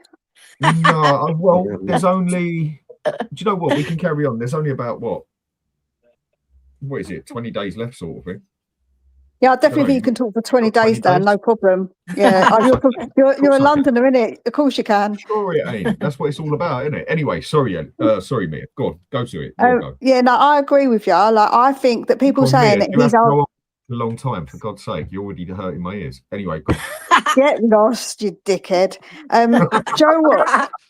Joe, what, right? I agree, because I think people saying that he's the best player, how do they know? He ain't even played for Tottenham yet. Like, what are people doing saying we've got to build a team around a boy we don't even know if he's going to be any good at Tottenham? And plus, all the other defenders, the reason he went out on loan was because he knew he weren't going to get in above Van der Ven and Romero. And we've got Sancho. Didn't he? He wanted to go on loan. Yeah, he wanted to go on loan. So I think we should put him on loan again. But the problem is that I read in like the papers and stuff, he's still got a contract with us, but he's a bit kind of like, I don't know, like he's not really connected with Tottenham that much. So we'll have to see if actually, after all these loans, if one, we want him and if he wants to actually stay, because you don't know how he might feel. But yeah, he's not good enough yet because we don't know. He needs more time, man. He's too young. Like, he's too young to decide that. It's silly to think that we can build a team around him, bring him back. We don't even know if he's good enough yet. No, I totally agree with you on that one. I mean, another one that's going about that I'm reading a lot of, and I must admit, this is the one that I think is one of the most comical ones. Real Madrid are after Van der Ven. I mean, in that aspect, I think you can look at that and say no shit Sherlock to anybody, yeah? I mean, his style of playing, whatever, would suit them down to a T.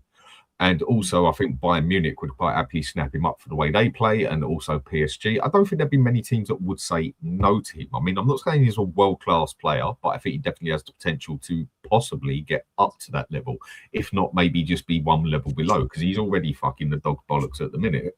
He is a very good player, and the potential there to get even better is just blatantly shining there. It's not all down to pace with him. And they're talking about the Real Madrid are willing to pay the money up. This is just what I've read, by the way. Are willing to pay the money up front on January of 50 to 60 million straight away in the bank if they can take him in January.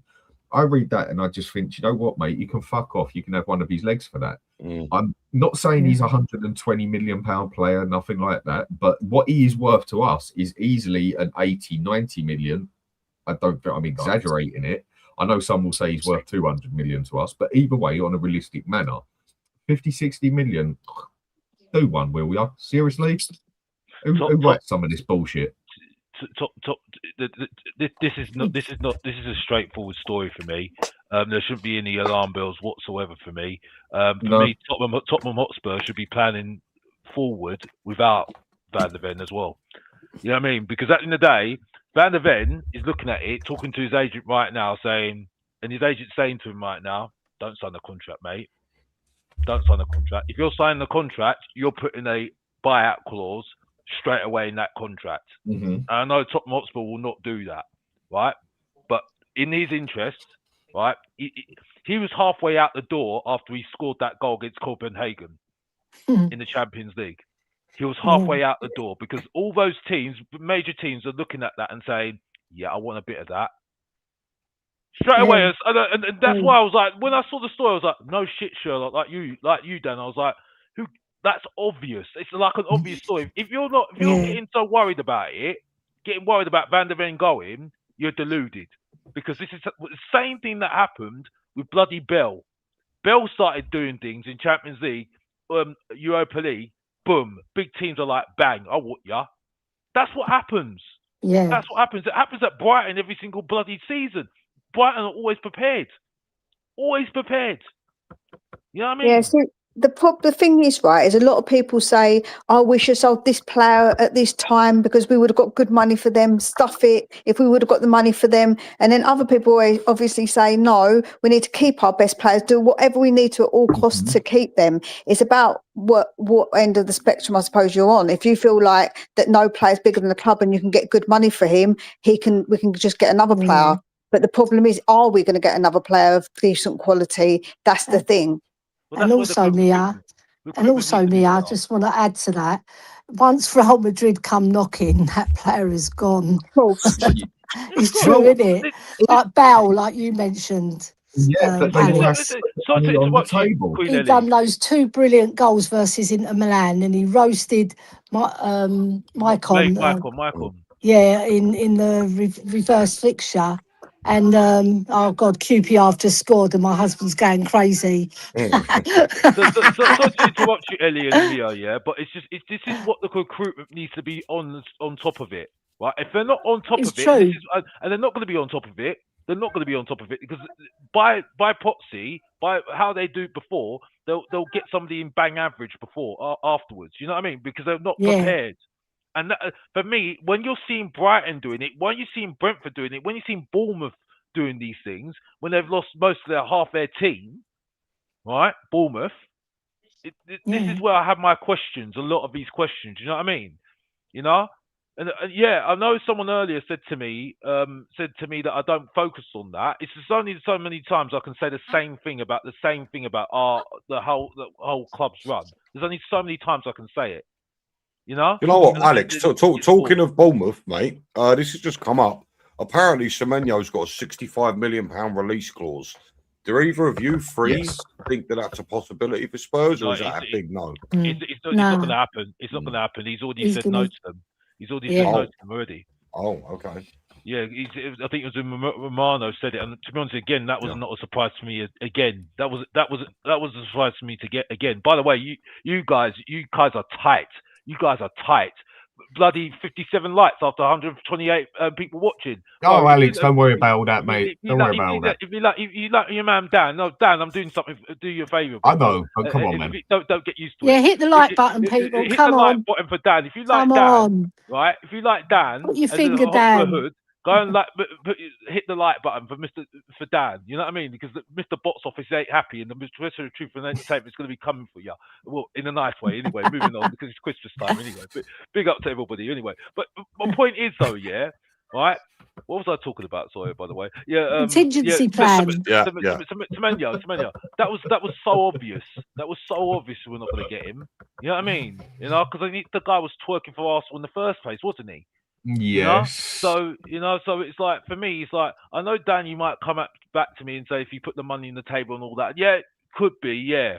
we could do that, but I just don't think Tottenham Hotspur are a very attractive club right now, unfortunately, because I think we still are that club are just not the guys that are really big.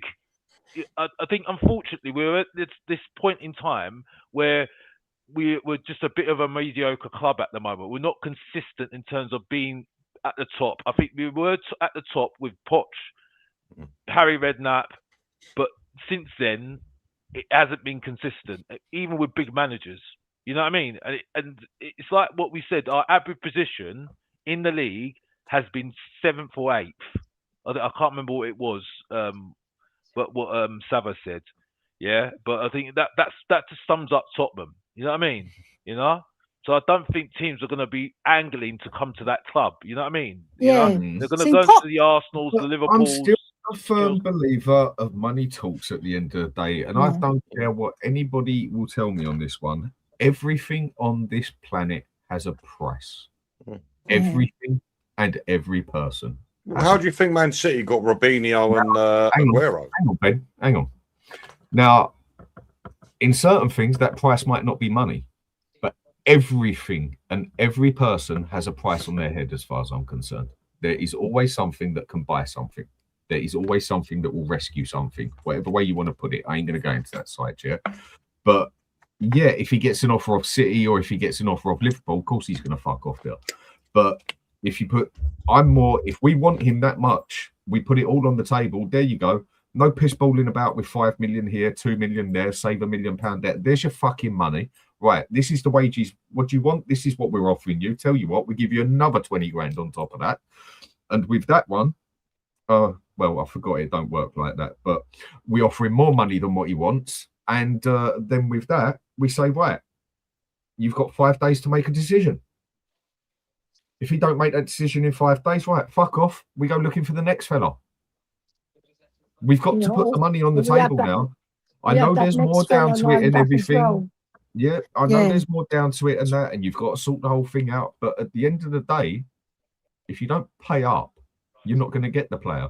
You can sort his contract, you can sort his house out, you can sort everything out about it. If you don't pay the club the money and you don't put the money on the table, you ain't fucking getting him. So to me, that is a big part of it.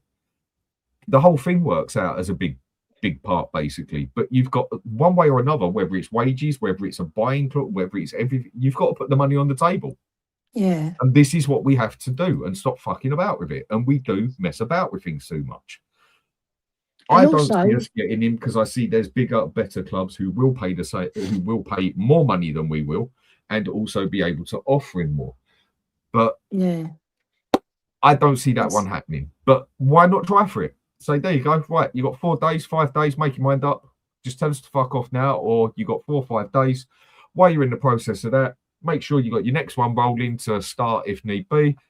He turns around and says, "Baked potato, mate. See you later." Or he takes a minute over. Get rid of him and go for the next one. Stop messing about with them like we did with, say, Morgan Gibbs White. For how long did we piss ball about him? Too long. It should have just got to a certain point with him. White, this has been too long, mate. Fuck off, next one, and go for it.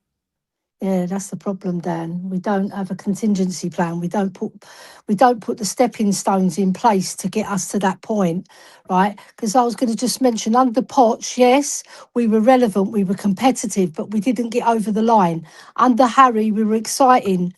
Same with Poch, we were exciting to watch. We were a really good team, but not a good squad, right? So that's where our downfall's been.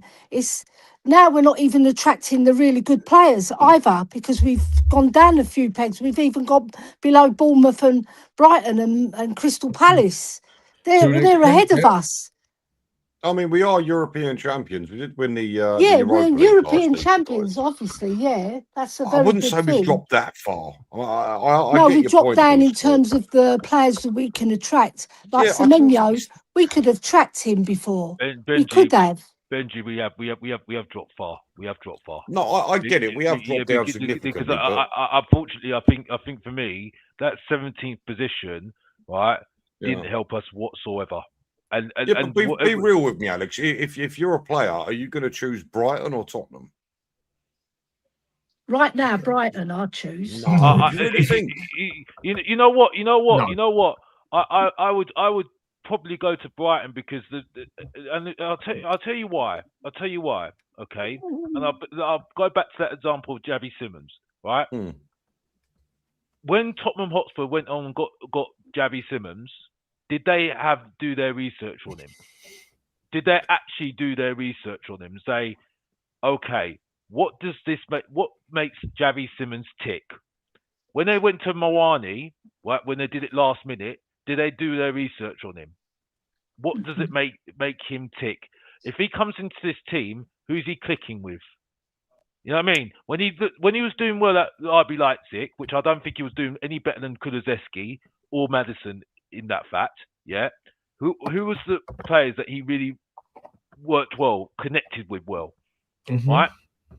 And those are the two players, Openda and Sesko.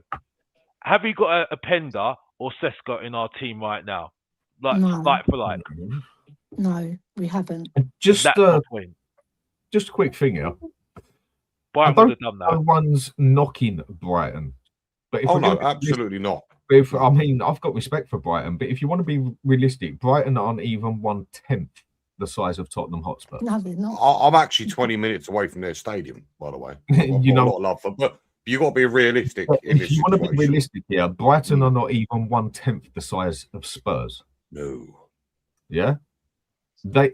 I mean, tell you what. How about I go out to the Caribbean or I go out to America? What am I more likely to see? A Brighton shirt or a Spurs shirt? Yeah. Brighton are not a big football club. We are not an elite club, but we are a big club. But Brighton are an extremely well-run football club. Yeah. They've got credit, but I would have thought a majority of the time, you go and put two players next to Brighton, next to Spurs, obviously depending what's going on, and Spurs could be able to walk them under the floor when it comes to the money side of things. Just what we can attract on a match day, you know, is about what they can attract in about 5, 6, 7, 8, maybe even 10 games.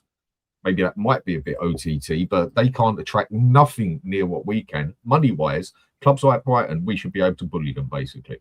But it's no disrespect to Brighton. It's just they are a smaller club than Spurs. But you know what? It's not though. It's not a disrespect because I still think there's like a hierarchy of teams. So if, say, it's Semenyo, it doesn't matter what we're doing at the time. It's very unlikely, even if we finish fourth, that he would choose us over Man City, over Liverpool, because they're bigger teams. Like there is a hierarchy of teams, and Brighton aren't in the level that we're in that we can get. There is definitely like I always say that there's like a sort of hierarchy of the way that clubs work that they can attract, because I do think that in certain situations maybe, but it's less likely. And plus they've got loads of seagulls down there. I have to pluck all those motherfuckers and they're so horrible. Why would you want to go there and get pecked out by bloody stupid seagulls, man? Fish and chips. Yeah, but it's like what Brad says here. Spurs also have the London factor. Yes, they do. that's a huge thing for players. I remember when I had this debate before we got Maddison, when I first started doing this with Sava and Perchy and everyone else. Yes, we can get Maddison. Why? Because we're in London. No, it's got nothing to do with it. Well, yeah, his wife actually said she wanted to come fucking shopping up London. And yeah, that was the reason we got him over Newcastle. Blatantly down to the fact that we was in London. He even admitted it himself. His wife wanted to do shopping in London. Yeah, she ain't shopping now. She's at home with all those babies.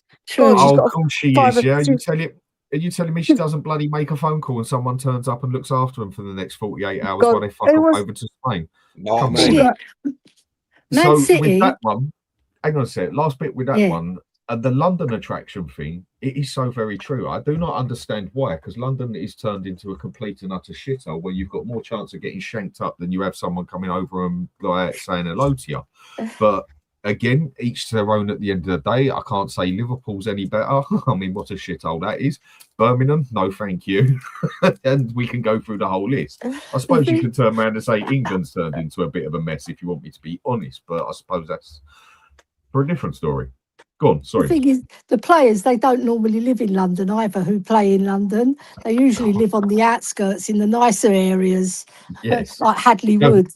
Go live in Kent or something, innit? Yeah, but what I was going to say, Man City, right, before they got their money, right, it's not about just money with them, right? We were a bigger club than them, right? We were more successful, we were more progressive. Then they got their money, and then they had a plan, a vision, right? And they put that plan to task, right? And we got money, maybe not as much as them, but we didn't have no plan. We're all a mess, right? And we got to sort that out.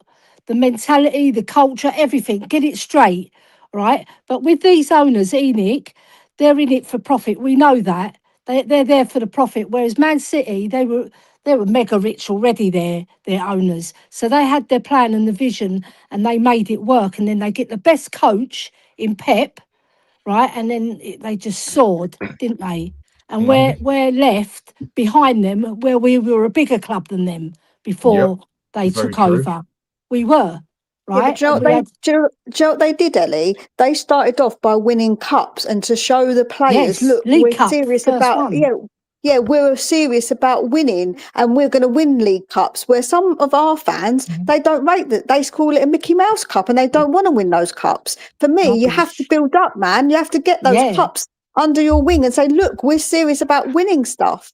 And that builds up this mentality. When you come to us, we're winners. We're not here just to be part of something. We want to win stuff. And that's why they attracted players, because they said, look, we're winners. We want to win stuff. Mm. The only reason why I don't agree with that a little bit, Mia, is that yeah, but we won last season. We completely forgot the lead, and I think because of that, right, that we're seeing the after effects of this season. Because But Alex, honestly, I don't think it's actually working for us at the moment. Because I see your point though. I do see your point. We do need to start winning more things. Yes, definitely. But I think it's also about us developing as well. Because that's why I respect the managers like Poch. That's why I respect Poch. That's why I respect Poch at the time, because for what he had to go through, and I think he's done more than what these managers that have done recently, right? Is that he had to go and play at Wembley, Yes. developing a lot of youngsters. What is it? The money side of things. Yes, he rejected a few players, and I know he rejected Tillemans, which was a big regret for me, because I thought I wanted him, right? But the way that he got through us, right, and what he gone through and stuff, I just think for me, I think a development manager is what we need at the moment. Yes, but the problem is, Alex, is that we did all that for what? The thing is, if we can't win the league, then what is the point of us? Like, everyone goes, we've got to win, like, we want to be up there. But that's what Poch did. And everyone said, you need to win stuff. Poch ended up being the manager. Everyone said, listen, we need to win stuff. And I agree. He had to win us something, man, because the whole point, you can't do all that and win nothing. Because like I said the other day, if Arsenal continue... If Arsenal continue and they don't win anything this season again, what's everyone going to say? They're just basically the red Tottenham, because they've not won nothing either. Being up there is all good, but in years to come, no one's going to remember that. They remember you for what you won. Very true. So Yeah. being up there ain't... But my point is, though, I don't think Pochettino is all about that. Just about that. He's about developing the team, right? Yes, he could have. This is where I think the point of the time when he could have been left. We could have let go of him when we had that major team. After I think it was second. I think it was a season that we just missed out on Chelsea, right? And we had that team. That was really, really good. Maybe you should have let him go then and brought in a Mourinho, and then you've got the team there to go out and win. Yeah, right. But unfortunately, that team was regressing. He recognised that. Unfortunately, the owners didn't see that, and he was telling them that. Right, he was telling them that. Right. And that's what happened. But he still got the best out of him. And the thing that I respect him even further, he was playing at Wembley for 2 years. Even though our form wasn't as great during that Champions League final, we still were fourth. Regardless whether we were lucky or not, we still were fourth. And then after that, I think his head was gone. Right? And that's where we should have recognised. We should have got a Mourinho in, or got somebody else in who's going to bring up that project, and that was it, right? But everybody knew, right, that if we got rid of Pochettino, we needed somebody similar. Yeah. Everybody knew that. Even I knew straight away. This is why my head was gone, and I've not seen anything different since. And that's the point. You know, Hang the on. year we finished second, right? I just looked it up, right? We Go on. won 26 of our games, drew 8, lost 4, so we lost 1 less than Chelsea, It right? was the draws that done us. We drew 8, but we scored 1 more goal and let in 7 less than them, and we had a plus 60 goal difference. We That's how bottled it, good we Ellie. were. That's yeah, how but the good we thing was, were. we bottled it. The players bottled it in Yeah, that they Chelsea did, game because they it's didn't that have the winning experience. mentality No, right at do the you death. know the One biggest thing here, problem under quick, Ben. Poch? One thing, Yeah, go and on. I'll come straight with you, Ben. Yeah, I mean, no Trob. Arsenal aren't even red Tottenham. We've actually won a trophy. Exactly that, mate. Arsenal can preach all they want, and as all they are looking at the moment is exactly like we did 6, Yeah. 7 years ago. I do And if agree. they don't go and get something, this season, they are gonna. It's gonna come very close to them losing players, I think, as well. But that's a different story. Go on, Ben. You were going to say, mate. Maybe. No, you could be right. That's a good point. No, I'll throw this out with Pochettino. For me personally, I think his biggest problem was, I thought from a personal standpoint, he was a fantastic manager. But the biggest problem under Pochettino is we had a good first 11. Yeah. We never had a good squad. That's And right. for me, that is just blatantly not backing the manager. It was shocking. After that Champions League defeat to Liverpool, that was the pinnacle for us.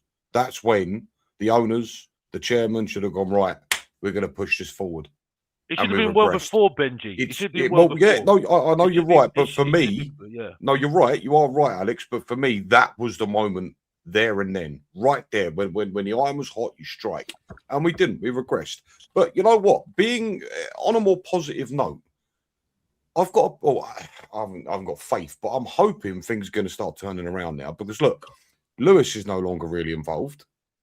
Daniel Levy is gone, and I always thought that guy was a cancer at this club. I know people have got different opinions after he's left. Yeah, look, the main culprits have gone. The people who are now in charge are saying we want to win things. We want to move up a level. We've hired Paratici back, and for me personally, I think that's a fantastic acquisition. I love the way he does business. We've all complained, oh, Spurs don't seem to have a plan with players, this, that, and the other.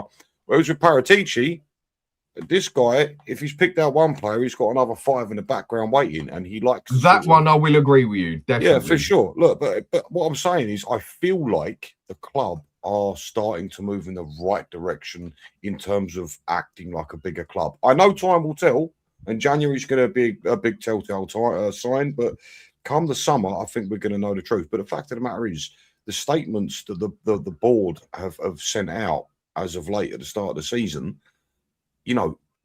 God damn, if they don't live up to that, holy shit, it will be a bombshell. Because you do know that the Lewises had the power to do this before, and they chose not to.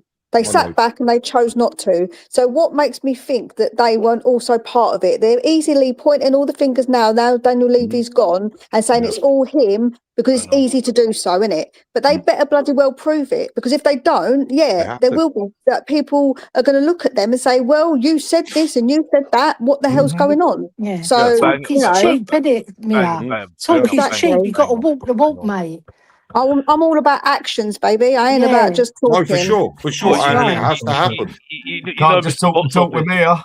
You know, Mr. Box Office would say the same thing you're saying, Mia, every single day. But the point I need to make is, Benji, though, and people might not agree with this, but this is how I feel. At the moment, I'm not ready to see Tottenham win. At the moment, I'm not bothered about it anymore, because at the moment, this team, I've got no connection with this team whatsoever. I didn't have any connection with the team last season either. If I'm really honest with you, you know what I mean? Because for me, like, that season was the worst season I've ever seen in my whole life. I was so zoned out. I was doing other things. Like, I'm still doing other things. Yeah. And I'm being honest with you. Like, it doesn't make it any worse. It doesn't make it any better winning that Europa League. It didn't make it any better for me. I'm being honest with you. So it wasn't big enough to paper over the cracks. Listen, it was a history moment, right? Historic moment. I'm not that guy saying that it wasn't a historic moment. European Cup, Europa League Cup, getting into the Champions League, brilliant, massive, historic. Yeah, no way I'm dismissing that. No, but for me personally, and I'm just being honest as how I felt, I didn't enjoy that season whatsoever. It was the worst season I've ever seen. It was in my whole life. painful. It was the way we won that cup as well, by the way. yeah, no Champions League teams dropping down, nothing. It was embarrassing. It just That cup wasn't was there for easier me. to win than the bloody League Cup, for God's sake. Bingo. I think the League Cup's harder because you're playing against Premiership That's what I teams just- mainly that's what I just said, in the Ellie. That's what I just latter said. ones. And if you really want to go there, we could have won that the Carabao Cup against Man City when Mourinho was in charge. If Mourinho was in charge, yeah, I still would not enjoy that season either. One Right? thing I will say though, Alex, Right, we so did. I'm We not enjoyed the just doing parade. that. I'm not doing. Yeah. I did enjoy the parade. Yeah. Even though I couldn't stand his saying about season 3 being very good, which is a load of crap. Because look what He happened at didn't Nottingham see Forest. Look, No, okay. he did see it. We saw it at Nottingham Forest. We saw it at Nottingham Forest, and he got sacked. Yeah, That's what happened. Yeah, Right, that's you know not a Yeah, season. there's a question I want to go to for everybody, yeah, because this is something that keeps stewing on me. So I want to talk about this, debate it, whatever fucking word you want to call it these days, with some other people that I haven't. Tottenham, culture and identity and history. Right.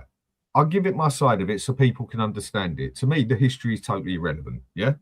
Okay, history's all good when we look on the panels and everything, what's happened. I mean, I'm a very big history person, love history and a lot of things and that. History of the club and all that, all great, this and that, things we've done in many moons ago before any one of us was alive. But it's irrelevant. What has the history got to do with here and now? And that's all I hear of some Spurs supporters is, but we've got this history of that. We've got this. Fuck the history, as far as I'm concerned. It is irrelevant. What does it mean now? Nothing. The closest history we've got that means anything right now, well, they don't mean fuck all right now, really, either, but meant anything, was that we got that Europa Cup because it could have effect on the next season of who we could buy or money we could have to spend or whatever else. So on that aspect of it, the history side of it is just totally irrelevant to me. It means absolutely nothing. I mean, Man U have been living off their history for a long time, but they're on their last legs now, where very soon their history is going to be pretty irrelevant if they don't start doing something. They can't just go out there and do what Real Madrid used to do or whatever, just on their history name and everything. So what has... 1 second, please. Where were we at just there? Sorry, I went to the loo. What are we talking about? No, sorry, that was just a noisy entry with daughter, wife coming in from walking dogs. So the history for me of this club is totally irrelevant when it comes to the football side of it, of what's coming on and everything and that, yeah? So where is the history of we done what we did in Europe how many years ago got to do with what happens now? It's got nothing to do with it. History's all great, but you can preach to me about history all you want when we've got fuck all history in 25 years, basically. The fact that we've done things 25, 35, 40 years ago is not going to attract a player now. It's not going to do nothing now. So this is when I argue with people like, why do you keep chatting on about history? It's only I think the person just hit the nail on the head here.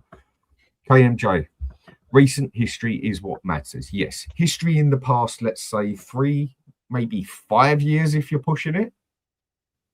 Because if you've done the double 10 years ago, what the fuck does it matter now? It really don't. And then the other thing I have with it is this culture and identity. This Spurs identity. And we play this certain way. I mean, this is where I need people to explain this to me, yeah? What is this culture and identity of Spurs? Because when I hear about this identity and this culture we have of playing this way and everything, I'm like, oh, bollocks, mate. Don't give me that crap, yeah? Over the past, 70 odd years and that, this identity or culture way we have of playing, we've only played about 20 years of that 70 years playing that way anyway, yeah? And if you're going to improve, you've got to go with time. You can't live in the bloody past, yeah? You can't live in the past. You have to adapt. You have to modernize. This is 2025, not 1975, not 1985. Football has changed, but people still want us to go out and play this Spurs culture identity way, is how I take it, the way people go on about it. So whoever wants to go with that, please do inform me and tell me what the culture, identity, and everything is all about then, that we have to stick to as such, like a lot of people keep saying we have to.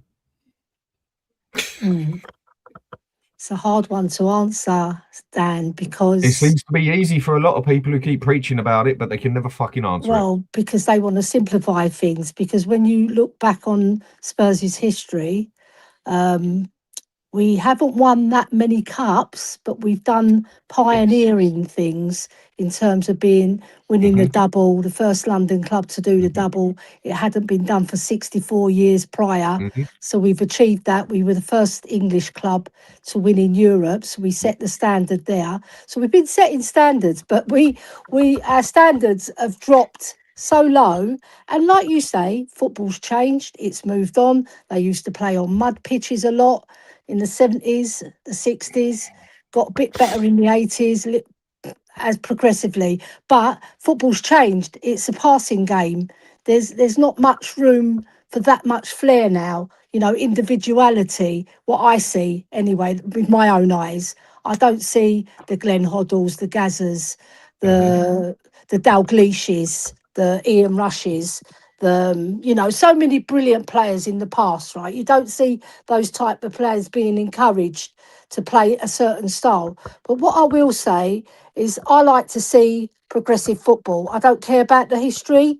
The history is important, yes, but I want to see what we're doing now. I'm not saying history means nothing in life. I'm not saying that at all. I'm just saying it means something, but it's not the be all and end all. The way you set your club up and the way you want to play, right? It's got to be from the identity of the whole club, not just the manager, the vision of the owners, the money they're willing to put in to get that vision, successful, right? And you've got to play in a certain style that suits your players as well, right? Because not everybody's got a De Bruyne.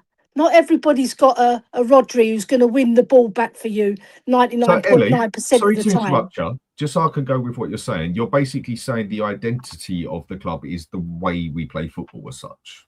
Yeah, right. Because we did have an identity, Dan. Instead of going to, sorry, I keep interrupting. I'm working this out as you go along. So basically, instead of 1 minute getting a manager that plays kamikaze, suicidal, smurf football, you then go and get a manager that's more pragmatic. Then you go and get another one that does this and another. You're basically saying, get your style of play and stick to it, basically. Yes. Is what you're saying. Agreed. Okay. I'm just making sure I understand this, because it actually feels like I've got someone with half a brain cell who's actually translating this to me properly. A lot of people haven't done the job yet. Yeah. Guys, can I caveat off that question, please? I got something I've been. No, hang on. Let Ellie finish. Oh, sorry, I thought she was finished. No, I'm just going to say, right. So you learn from your history, right? What stepping stones you put in to get to that place where you were successful, right? So if you go back to the 60s, where we had our most successful period, we had a strong, hard-nosed manager who knew how to play the flair way. Right, so you have to have a bit of both. You can't have a softie. And I think Poch was a little bit too soft. And I think Frank's that way. They're a bit too soft to push those players and also demand from the club to push us forward as well and get the players that we need to play their style of football. You know, how they identify, how they want to play. All right, so we're lacking in a lot of areas. Right, but like I said, you can learn from your history as well. Because I heard Steve Perryman, he's our most decorated player, right? So he knows what he's talking about, right? He said the manager sets the tempo, right, and he sets the discipline as well, right? You've got to be disciplined as a football club. You see Pep, what roasting he gave his players in that dressing room after that. He said to them, all these fans have come, they're not paying their electricity or gas bills, and they're coming to watch that shit, right? Because he won't accept it. And Conte did the same. He won't accept it, right? And look where he is now. We sack him. They keep Pep because he knows how to win, right? And we need a manager who's like Bill Nicholson, like Pep, who's a disciplinarian, who knows how to make these players winners. Ange, right? All the criticism you can throw at Ange, he made us win, right? I'm not saying he's the perfect manager, but he knows how to win, right? The problem with him, he just done kamikaze style football in the league, and he just got the chop because of it, because he ruined our season, the second season, right? So there is definitely identity at Spurs, but we've got to get back to basics and get the manager that's going to be a disciplinarian and know how to play his style of football, and get him the players that he needs. No, do you know what? Thank you, Ellie. It was nice to actually have someone who's actually got some intellectual on and to be able to explain that to me without having to go back to history in it and everything and revolve about what we've done and everything else and then go on to this and then divert to that. It was actually nice to hear it in an understanding manner. You can tell somebody has a brain there, which is one thing on a lot of football channels. You can tell that half of us haven't, but that's again a different story. So I do get the identity side. I mean, no, let's go to you two. Go on. How do you two translate this identity thing? No, I very much agree with what Queen Ellie said. I don't want to echo chamber, unfortunately. She fair enough. Hit the nail on the head. Mia? Yeah, I have to third that. Queen Ellie for running the country and running Tottenham. I'm Okay, available. So the thing I'll counter with that, yeah, is I mean, the club has got to have an identity. I totally get all that, yeah, and I do get how it works. I just like to hear it off different people, because I hear it off so many different people who contradict themselves so many bloody times when they talk about it. It's almost comical. And with that, if you're set on playing a certain way, but football changes, football adapts. I feel that on the identity side of things, or the one I'll go to next is the culture side of things, I think too many people are sitting in their sentimental life in that aspect, because football evolves. Time evolves. I look on football, the way football is played, I look at it like fashion, clothes, music. What does it do? It always seems to go round in this circle where it changes and changes and changes, and then all of a sudden it seems to go, next thing you know, you look out there and there's some weirdo walking about in a pair of fucked up flares cut up, and you're like, what the fuck was that? But that's the fashion now. I'm out of fashion now. I don't want to be in fashion, you know. But you get where I'm coming from. It sort of always comes back on itself. Music does exactly the same thing as well, and I feel football does it as well with the style of football. I mean, if Spurs have this identity that we need to find again of playing this flair way of football, would you three agree with that they say is the Spurs identity? I mean, I've never really agreed with the fact that we've got an identity as such, if I'm honest. Okay, fair enough. But a lot of people say it then. Mia, Ellie, would you two agree that a lot of people say this Spurs identity is like Glenn Hoddle, Waddle, Gaza, Flair, Ginola, everything else, yeah? Would you two agree with that? I don't think it's flair. I think it is flair, but I also think it's attacking football, wanting to be on that, like on the front foot. Front foot, yeah. Yeah, I think that's because I think that's what it is more than necessarily just flair. It's about being on the front foot and basically attacking, because that's what was said, wasn't it? About you don't want to win, like basically you don't want to win boring. You want to win, don't you, with flair, with style. Okay. Yeah. The bit I counter that with is, yes, we all want to win with flair and style and win with quality and whatever, but it doesn't really happen to many in that aspect. There's not really many teams. You can probably name all the teams out there that play with flair and style and quality and actually win things on one hand. Would we agree with that?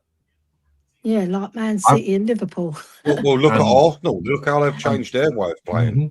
PSG, you could say, Barcelona, whatever. And in that aspect, this is where I feel football has totally changed. Football isn't about flair anymore. as a whole, in general, yeah, there might be 5 massive clubs out there that can do it. But football isn't about flair anymore. Football isn't about... Do you know what? Football is barely even about hardcore skill anymore. I think football is more about basic skill these days. Being able to be very good at the basic things. Not necessarily charging up past your man, knocking it through his legs, flipping it over the next fella and volleying it in the net. When do you ever see shit like that anymore? Football these days, for me, has gone so far downhill in its style of play, the way it's played and everything. It's, to me, sometimes it's so fucking dry lunch. It's like watching a bunch of robots play. Yeah. And I think But the then coaches as well, Stan. Wouldn't you then Coaching. have to adapt to the style of the football to keep up with the football? Yeah. So does that mean you stick to your identity, or does that mean you evolve with time? I think the coaches set the identity now. You know that, because there's a lot of teams that are all a much of a muchness. Well, Pep started the tic-tac thing, didn't he, really? Yeah, because he got that from Spain. And, you know, I mean, even Spurs were playing ticky-tacky football in the 1950s. But what I'm saying is that the coaches have sort of dried up the game as well, because they're quite pragmatic. A lot of clubs are scared to lose rather than win, right? Go out and all out win, right? And they're scared of losing their Premiership spot as well, because there's big money in being in the Prem. I mean, that's the attraction, isn't it? The money and the lifestyle that it now, Ellie, brings. not a sport anymore, sadly. The lifestyles that it brings these young men, it's incredible. You know, I mean, I saw Richarlison the other day. He's got about 6 cars parked in his driveway. And he's like a bang average player, isn't he? If that. And with being nice there, else. I know. I'm giving him a bit more height. You know, with the attention span that you can see he's got, I'm surprised he can fucking drive a car without reversing it into a lamppost. He's just one clumsy prick. Well, guys, look. Can I throw a question out? I'm genuinely interested in asking you guys, right? So, since we're talking about recent history, I have a question for you people, and chat as well.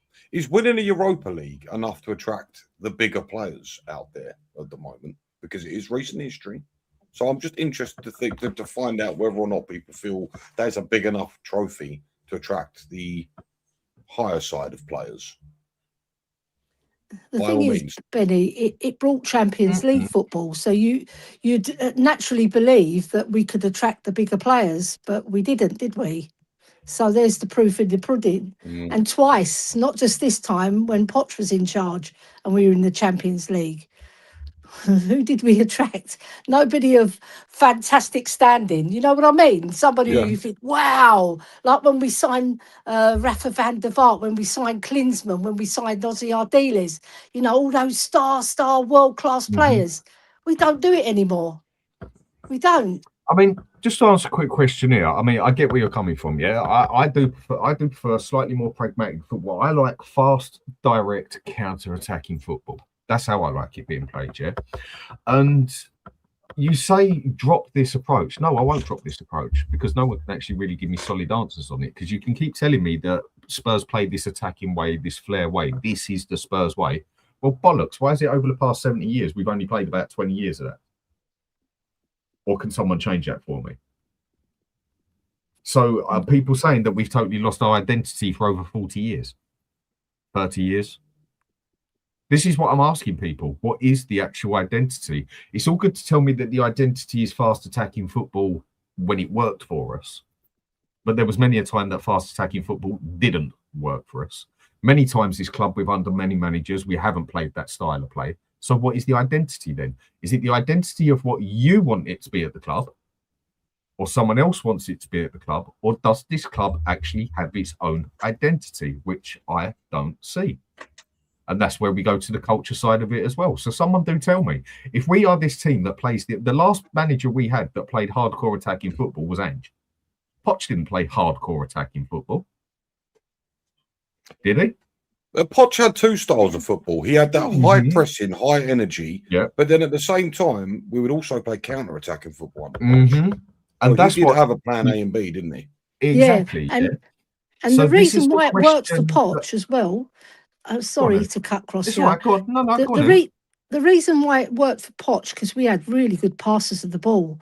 We haven't got good passers of the ball in our team, apart from Romero and Porro, and the rest of them are much of the muchness. They're very poor at passing. The whole of the team, apart from Porro when he's on it, which he hasn't been, but when he's on it, he can pin a ball and he's got good vision, and Romero. And that's it. The rest of them, their passing is atrocious. Oh, my God. Shockingly bad. Shockingly bad. From the back as well, where we try and play out of the back and we haven't got the passes to get it into midfield. And I think Xavi, he's really frustrated that play. He's thinking, when am I going to get the ball? When I have to go and hunt for it. Otherwise, they're not passing to me. Xavi's just as much to blame in that aspect. This season, I mean, look, again, I don't want to give Xavi a hard time because he's just coming to the Premier League. I mean, if you do, he needs a bit of time to. Yeah, if you do your due diligence on him, you'd know from the get-go that he was never in any league, despite how well he's done in the 3 or 4 seasons he's played in men's football, that he was always a weaker player. You know, so he's definitely going to have to adapt. There's no doubt about it. However, I would absolutely, so far this season, put him in the same category. Even his passing has been fucking woeful at times. I watched a game not so long ago. I think the commentator was taking a piss out of Xavi for 65 minutes before he got a correct pass. It's funny. I watched that fucking Nottingham Forest game, and it blew my mind that players couldn't pass 5 yards in front of them. I know. They passed the bloody off the pitch. Footballers, people. What the fuck is going on? It blows my mind. But yeah. Oh, you're absolutely right, El. I'll make you right. Who do you guys blame for that second goal? Second goal. You know, against Forest, where Vicario. Oh man, why can I not think of it? Okay, I'll just answer a question quick. Because I didn't agree with him.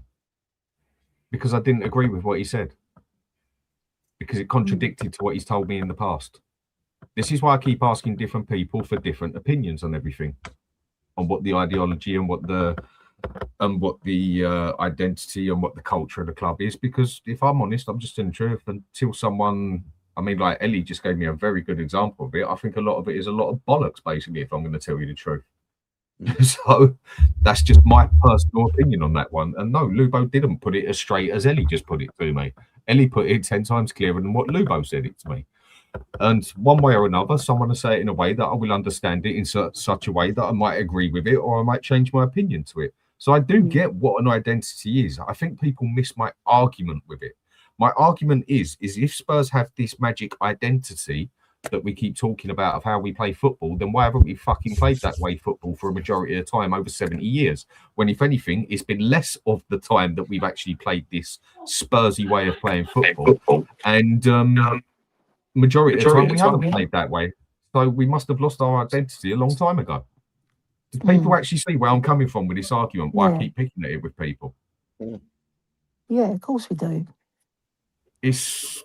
You know, so what do you want to do? So Spurs need this identity to play this way. So we stick to this way. But if it doesn't adapt to the modern day football, it's not going to do us any favours either, is it? I know. And I wanted to mention about the coaching. The coaching, right? It's like this passing out from the back, right? If you've got the players to do it, but we haven't got the players who pass well, right, from the back, right? So why do it? Right, and it's kamikaze. Yeah, I blame Vicario. Yeah, I blame Gray. Yeah, I blame the pitch a bit for bobbling as well. But Vicario's got it on his left foot. He can easily pass it to the left of him, to Van de Ven, but he chooses not to. Archie Gray comes running in, right? He's been coached to do that, right? He wouldn't do that normally, right? If he's not coached to do it.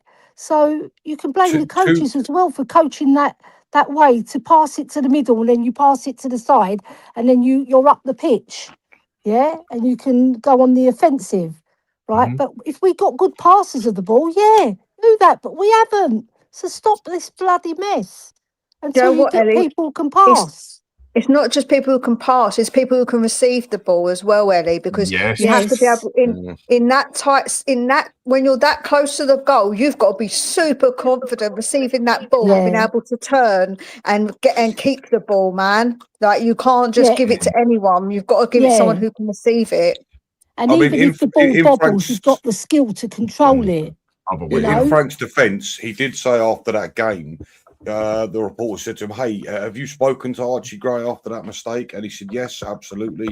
Archie knew he should have just passed it off first time without taking a touch. He said he will not make that mistake again. So I wouldn't say that that's something that's been coached to him, if I'm brutally honest with you. Well, the proof Given of being Frank's the pudding, answer. isn't it, Ben? Well, no, I hear you. I'm only proof of going on being the Frank's pudding. answer. No, yeah, for sure. I understand that. I just think it was he's a young lad. If that was always going to happen. But really and truly, I suppose, whose fault is it for playing him? So, yeah, you know, in big important games, Yeah. again, and I know we've all sat there and discussed it. Why was Paulinho not playing? I know. don't. It's a I perfect don't. game for him. It is. Well, it is. I mean, Perfect game for him. the thing is, we all complained about Ange and the lack of rotation. Not that that poor bastard could rotate, considering the injuries we had. But I'll say one thing for Frank, and I know it sucks, and it shows the weakness of your squad. He does try to look after the players in terms of rotation, which I think you can either. but which it- isn't a bad thing, because that was No. one thing we It is- wanted Ange to do, and he It didn't. isn't a bad thing, but sometimes you have to not over rotate though, because For sure, sometimes what yes. he's doing is not allowing consistency to build up between players and that understanding, because they're not playing consistently. You know, like I do think that he does rotate probably a bit too much and fiddles around a bit too much, because we're playing different systems, different players. How's anyone meant to get any consistency from that? It's true. It's, Very especially when true. Well said. 13 players come into the club as well. It's you're right. It's difficult. It really is. I mean, I guess it's just manager preference, because I know managers like Rafa Benitez used to do it a lot. He used to tinker quite a bit, didn't he? Who else? Jurgen Klopp used to change it up quite a bit and all. So I suppose it's just manager preference. But yeah, all I will say is, and again, I kind of applaud it given the fact that we've had so many bad injuries last season. He does look after his players. So again, it's either way you want to look at it, I suppose. I mean, That's because I he's like more the way- like a school teacher. Yeah. Not like He the does sort it of one reminds you me You of want a to teach him how college to fucking professor. pass? That'd be great. That'd be Yeah. great. I mean, what Barrett's has just said here, I like it. Dan, my brother, okay, that's why we won the league only twice in history, because of the way we play. It is essential. Let me start again. Because of the way we play. It was essential that we played that attacking style of football. That is the mindset of Spurs. Okay, do you know what? I do get it. It's just I argue it, I suppose, to be argumentative at times, because I don't necessarily agree with what favours it's done us overall. Now, you can go on about back onto the history part of it, and yes, we have got history through winning cups and everything. But if you want to go and put it on a points ratio of what, say, an FA Cup is worth to a league is worth to a League Cup is worth, we sit behind bloody Everton, for God's sake. We have won the league as many times as Derby. And for a club of our size in London and structure, that is an embarrassment as far as I'm concerned. But we do have great history with certain things of winning cups. But I want Spurs to be more than this poxy little cup club. I want us to win things. I want us to win leagues. I want us to have won Champions Leagues. I want us to consistently win stuff. Not just, you know, our history is purely cups. Everton looks down on us. That's but not while I right. understand that, Dan, but we've never been that team. So for us to just think like we should be, but we never have been. We've always been the cup team. I don't care. Listen, Doesn't that show you something hasn't worked then, though, Mia? Doesn't that show you that something hasn't worked straight then? No, because we held the most FA Cups until the stupid idiots down the road come along, and that's something to be prideful of. Do you know what I mean? We should be prideful of that. We were the first to win in Europe. We won like Europe, man. We were prideful of the fact we won those cups in Europe, and that stupid idiot lot down the road haven't won in Europe. So, do you know what I'm saying? I think that I want to win cups, yeah. If it takes us to win, if we won 10 cups and didn't win a league and someone else won a league, I wouldn't care, because those 10 cups are 10 cups, man. We won 10 times, they won once. I'm And not like, disputing none of that and anything. Do you know what? I think Scott M just hit the nail on the head here, basically. And where is it? It's gone there. There we are. We are rarely playing attacking flair football. It is laughable to say that it is some sort of style we have or have ingrained in the club. This is my point. If you go back over the past 70 years, we have spent more time not playing this football than playing that football. Would anyone make me wrong there? That's just down to a Well- lack of quality, though, isn't it? Really and truly. The last You know- time we played that way was when we had Keith Birkinshaw, Yeah. but we had the fantastic midfield. And then when we had Gaza, flipping hell, and Gary Lineker up top. So you getting my point here? If there is this magic Spurs identity that we have to stick to, that a majority of the time has never even bloody been there. It's only been there when it looks good to win a few cups or whatever and that. Yeah. It's like I think agree Sava with you. puts it. I think Sava puts it perfectly on this one, yeah. And the way he puts it is, we get Frank out, whatever. I mean, at the end of the day, I couldn't give a monkeys at the moment because I really don't have much faith, but I'm right on the fence with him and that. And then people will say, I feel that Frank didn't have a good start from day one, basically, because he had too many people on him. He had Ange lovers still there, his style of play, this and that. And people complain about the style of play at Spurs because it's not the Spurs identity. But over the past 60, 70 years, we've spent the majority of the time not playing this Spurs bloody identity way that's meant to exist. This is why I always keep bloody arguing it all the time.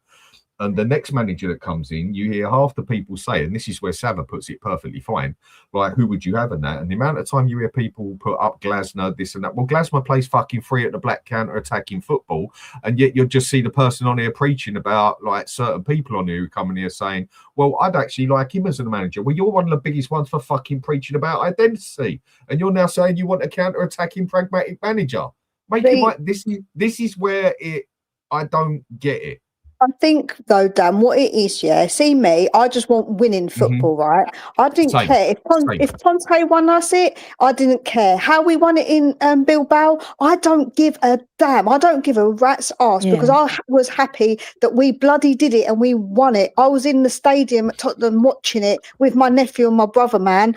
That feeling was just amazing. I don't care. But when you're not winning, that's when the style of play becomes an issue. Because if you're not winning it, that's the problem, isn't it? And I think that's where people have an issue, because yes, you can play that football, but if it's winning football, if you're going to get somewhere with it, but if you're not, then that's a bit of an issue, because you're a bit like, we're watching this football for what? We're not doing anything good with this kind of football. And I think that's where people draw the line. So let me ask the question then. Ben, just want to answer a quick question here. There's so many ads, and it's not me that controls the bloody ads. Yeah, I don't sit here and do the ads and that. That's YouTube, basically. The only way you will ever get out of YouTube ads is having $16.99 a month. Well, no, you don't have to pay $16.99 a month. Actually, you can get it for about $3 a month if you actually go on the internet. And I guess I'll have to be careful how I say this, and actually check up on there and use a VPN. You can actually get YouTube for about $3.99 a month with no ads or anything else. So people go do some checking up and whatever and find out how to do it. But sorry, mate, it's not me that controls. It's not me that controls the ads. There's an alternative that I heard the other day. There's certain countries that aren't allowed adverts. So there's some that it's actually illegal to have the adverts on there. If you change your preference to that country, then you won't get any adverts anymore. But that is where you need a good VPN. But anyway, Ben, go on. Sorry to interrupt you, mate.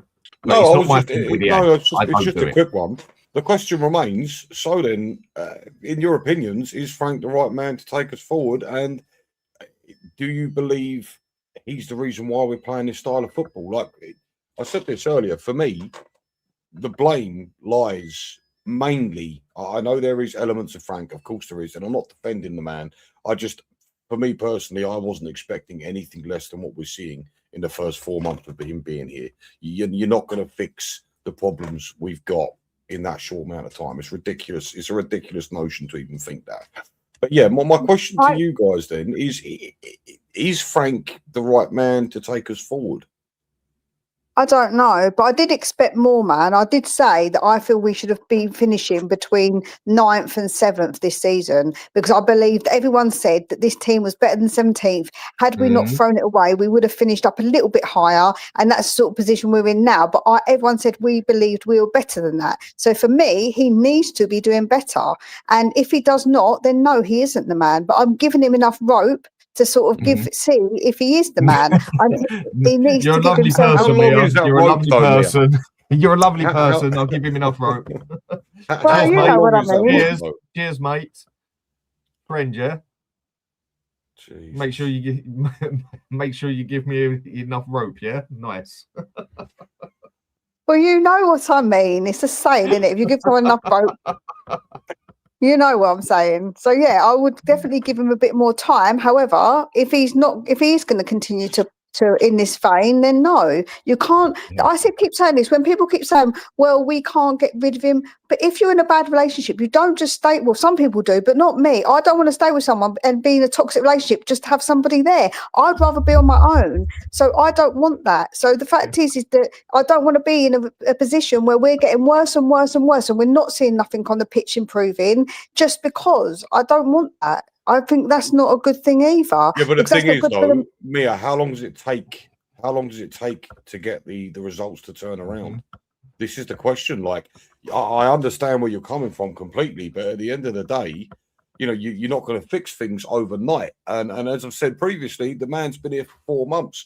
Me personally, for the problems we've got at Spurs and the lack of quality we've got in the squad, good Lord, I think we need at least 2 years. I think a manager needs 2 years and 4 windows to start to crack the issues we've got. So getting rid of someone after 4, 5, 6 months, I just don't see it as being productive. And again, who else are you going to bring in? You know, the only manager that swings to mind for me right now that I feel like this would do this club wonders, or at least this crop of players, is Company from Bayern Munich. Have you seen the way he gets into his players? Fucking Christ. But yeah. You're right on what you're saying there, yeah.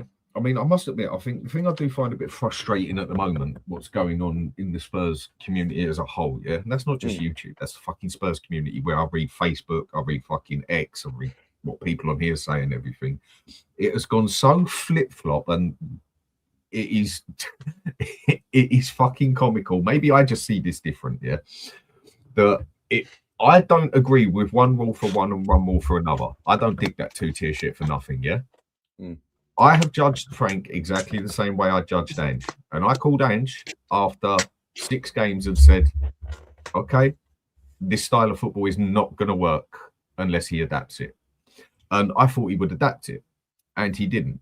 I didn't make a proper and I judged him through the season. No, you're doing shit. That was good. And I will do the same with Frank. I will make my proper judgment of how I think he is actually overall as a manager and what chance he's got at the end of the season.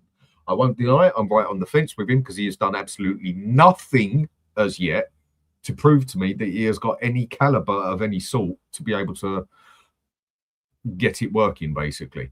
But hopefully he will prove me wrong with this and show me that he can do it. But how long is long enough? Technically, exactly.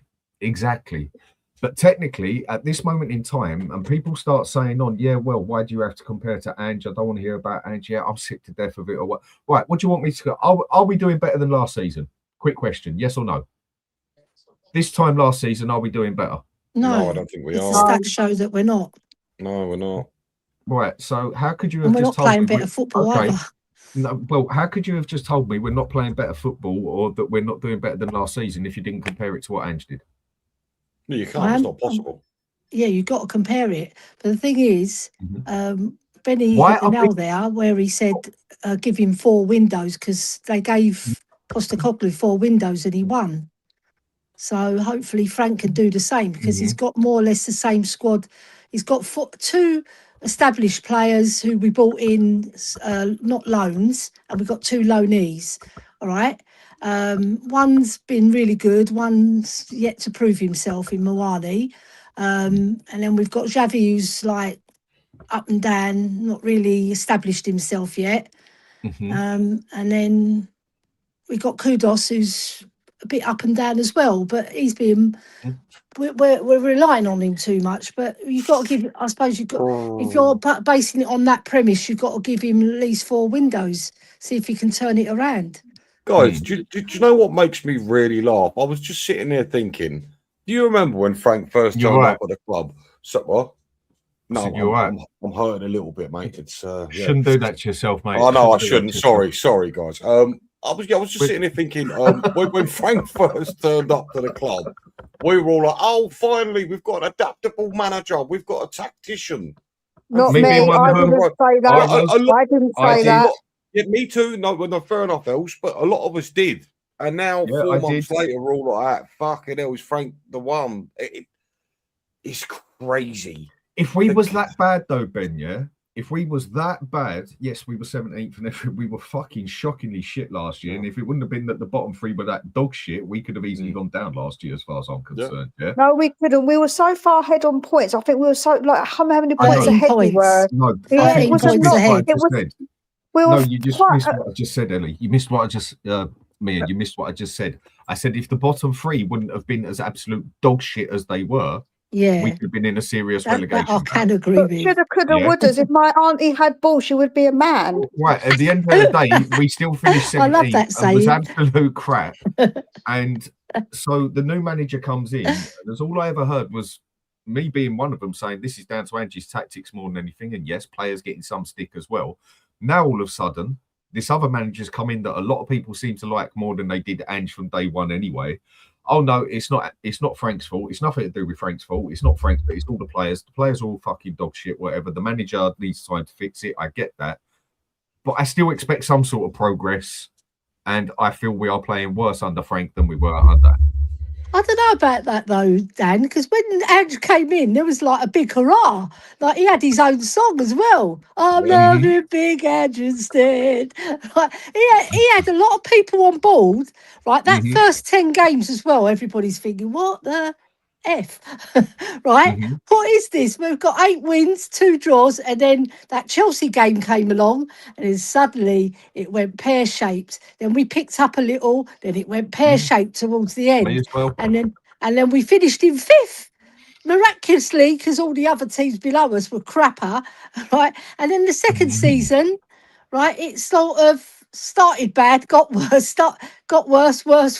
It was like a downward spiral, and all we had to hold on to was that Europa League, right? But why is it all the players? Why is it mainly down to the players now, not down to the manager now? With a lot of opinions, again, opinions are opinions, and each is their own. And I'm the first one to say anyone can have their opinion. And that, watching the games themselves, that's why. What are you saying? Games? And the players looked any better when they was playing with Ange? Under Frank, they look like they look like they're not trying. We have seen them try this season, and we've done. But we've seen about 6 games. Ben came in there, and it looks like they left themselves at home. Yeah, lethargic, no energy. Like it's boring as well because we're sideways, backwards, sideways, back. So pass the bloody ball forward for fuck's sake. So hasn't the manager? Yeah, so finally, who gives a fuck?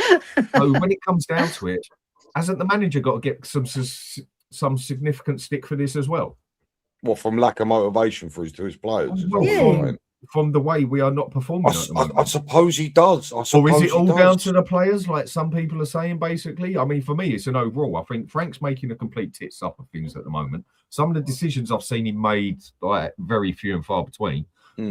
I've seen us also play good as well, but majority of the time, we haven't even looked okay most of the time now. If you go majority, we've actually looked pretty goddamn shit most of the time. Yeah, 100%. It is also down to the players as well, as far as I'm concerned. The whole system just seems like it's screwed at the moment, but I feel a lot of people divert it off of Thomas Frank onto purely the players now. Whereas last season, it was everything again, but it was purely onto the manager. For me, nothing has really changed. Yeah, but there is a difference, though, because the tactics Ange was employing, teams had figured us out. And that's the defining difference. But they figured us out now, Ben. But then they're still doing the same bloody thing. They're just focusing on Porro over down the bottom. Yep, that's what exactly what I said to Sava.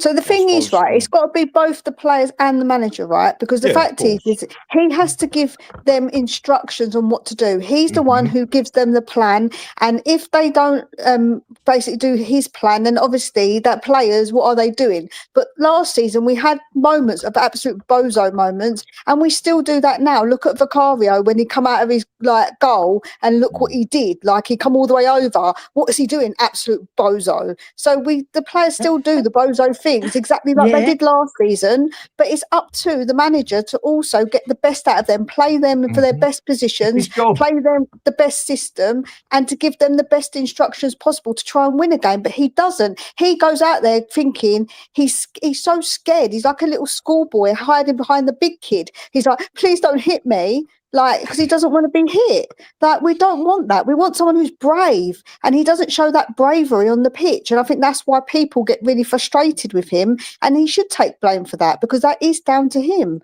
Yeah. I completely understand that statement. I do. It's just, again, I'm that sad Spurs fan that watches everything, and I tend to watch all of the interviews after. It is a combination. And he does. It just, the way he speaks and what he says, it's not his intention to play in that manner, which is why, if that's what I'm hearing from my manager, then I'd instantly assume, well, okay, then maybe the players just aren't doing their jobs. Because realistically, that's what this all comes down to. Players aren't doing their job. But if they're not doing their job, why is he not getting their attention enough for them to get through? That's where you can blame him. Them. Yeah, no, for sure. And that's where you I can blame agree. him.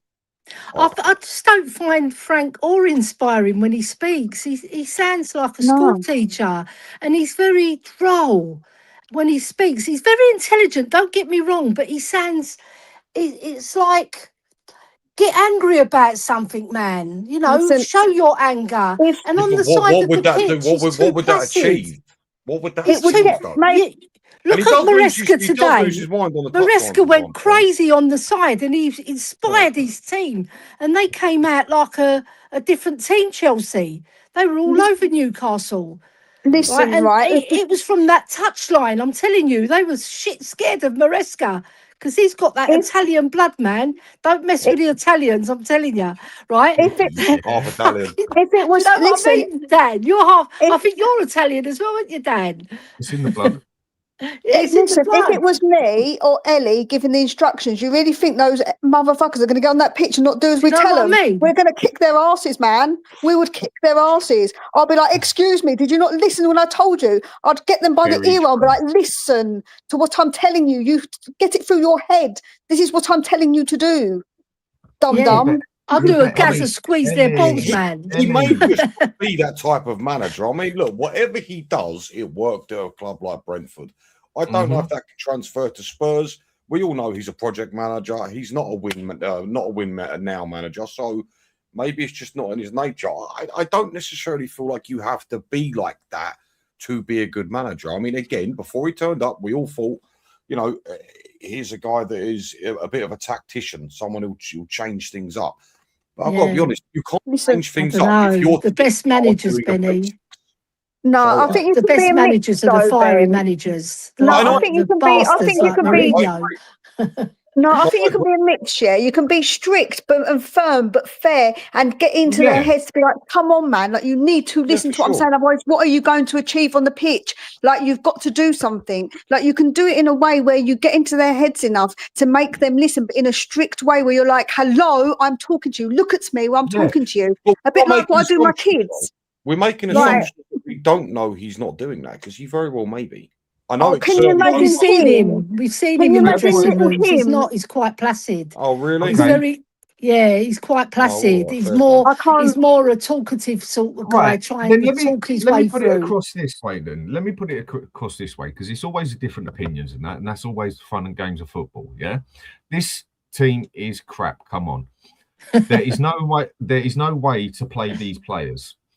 He's doing the best we can with the shit players. I'm sorry, I don't think this team is as good as maybe some of us thought, me included.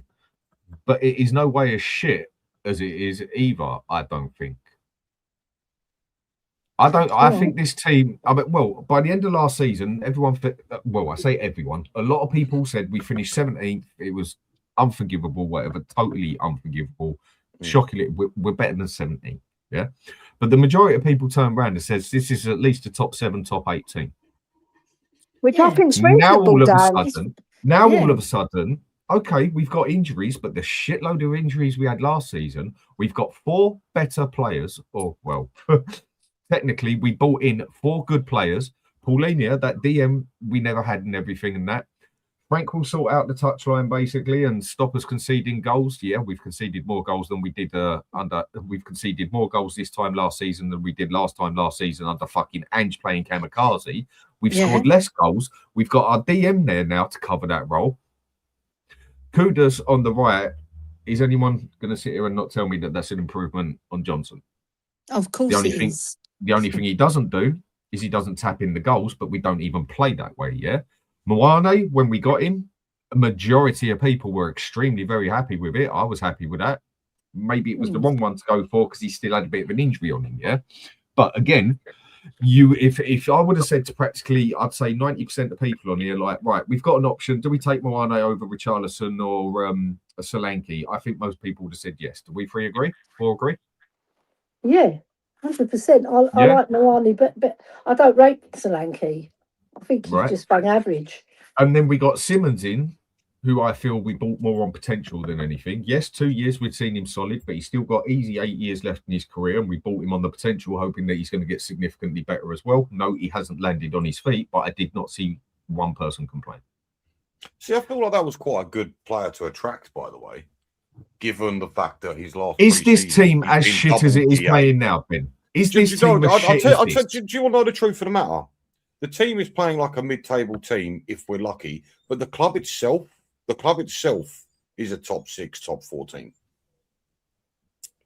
I don't know if you understand that. I don't know if people know what I mean, but the club itself is a top 4, top 6 team, given the structure we've got, the money we've got, blah, blah, blah. Yeah. But the team, we play like a fucking... Honestly, I've almost... Guys, the lineup's out. Have you seen it? Is it really? It's Oh, go on. Where is it? I got it. Have a look. Yes. Have a look. Yeah, well, I don't know if anyone's going to be happy about who he's playing, man. I'm a bit Oh. Have a look. Hang on. Don't look at it, Dan. You're not going to like that, mate. Right, let's. Where are we? Right, fixtures. no. Just let me go. I'm just on the Sky Sports one at the moment. That's not good. What the F? That's really not good, guys. Holy shit. I mean, I would bring it up on the screen, but do you want me to shout it out? No, I don't really. I really don't. No, it hasn't come up on the Sky Sports Vicario, one. Porro, Romero, Van der Ven, Spence, Bentancur, Gray, Kudos, Simmons, Johnson, Muanu. Johnson, they said, to go to Palace and he's starting today. Guys, I actually need to bounce. I'm after seeing that line up. I'm going to go and smash my head against the wall. As well, guys. I need to bounce. Go on. Right, take care. Thanks for coming on. And Ben, No I'll catch up with you very soon. Thanks for having us on. You take care. Ellie, Bye-bye. Great to see you. And you, Dan, and you, Mia, and you, Benny. Top people. See you later, Ellie. So with that one then, Mia, I'm going to kill this in 5 minutes then, literally. That doesn't sound like a very good start-up lineup, does it? No, I don't think Johnson is starting. Let me just double check from what I saw. That's not the one. So I'll read out what I've got for Tottenham on Tottenham's thing, because they don't do it. They do it in number order, which drives me mad. But I'm going to do it in number order. Do you know what? Whatever dickhead decided to do it like that, he needs to punch up the side of the head. Because talk about make life hard, doesn't it? It makes my brain hurt, man. It's Vicario, Romero, Van der Ven, Spence, Porro. Can deal with We're that. playing. Hold on, just get my brain hurting. We're playing Bentancur. We're playing Gray, Bergvall. I'm really confused. We're playing Moane, Kudos. Yeah, by the sound of it, we're playing a 4-2-3-1. Yeah. I'm just trying to find it So up on in number order, it's Vicario, Xavi, Gray, Bergvall, Romero, Kudos, Porro, Spence, Bentancur, Van der Ven, and Moane. So where's Gray playing? That's what I'm a bit confused, because we're playing Gray as well, and we're playing Gray's playing him.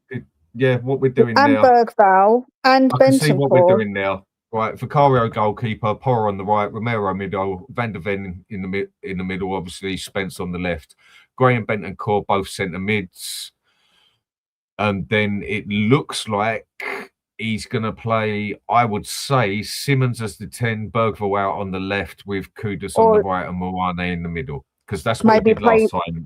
He Yeah, stuck yeah. Bergvall out to the left last time, so it's Bergvall either on the Bergvall left, in the yeah. middle and Simmons on Or the left.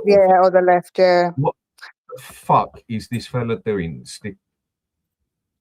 I don't know, man. That's a mad one, man. That's not what I would have picked, but I would have picked actually. Yeah, I was a bit kind of like meh about the middle, but I wouldn't have played it like that for sure. I don't think that's probably the best. I don't know. That's not what I would have picked. Well, I think I'm just going to have to end it there because I want to go and have another beer and have something to eat before I bloody watch the game, make myself physically sick. I think you're going to need a few beers, man, from that. I can't, unless there is some solid reason behind it. I just cannot understand what the hell has he. Fate's got it right. Let's start praying. I don't even believe in God, but flipping heck, I need to pray to somebody. I'll tell you that now.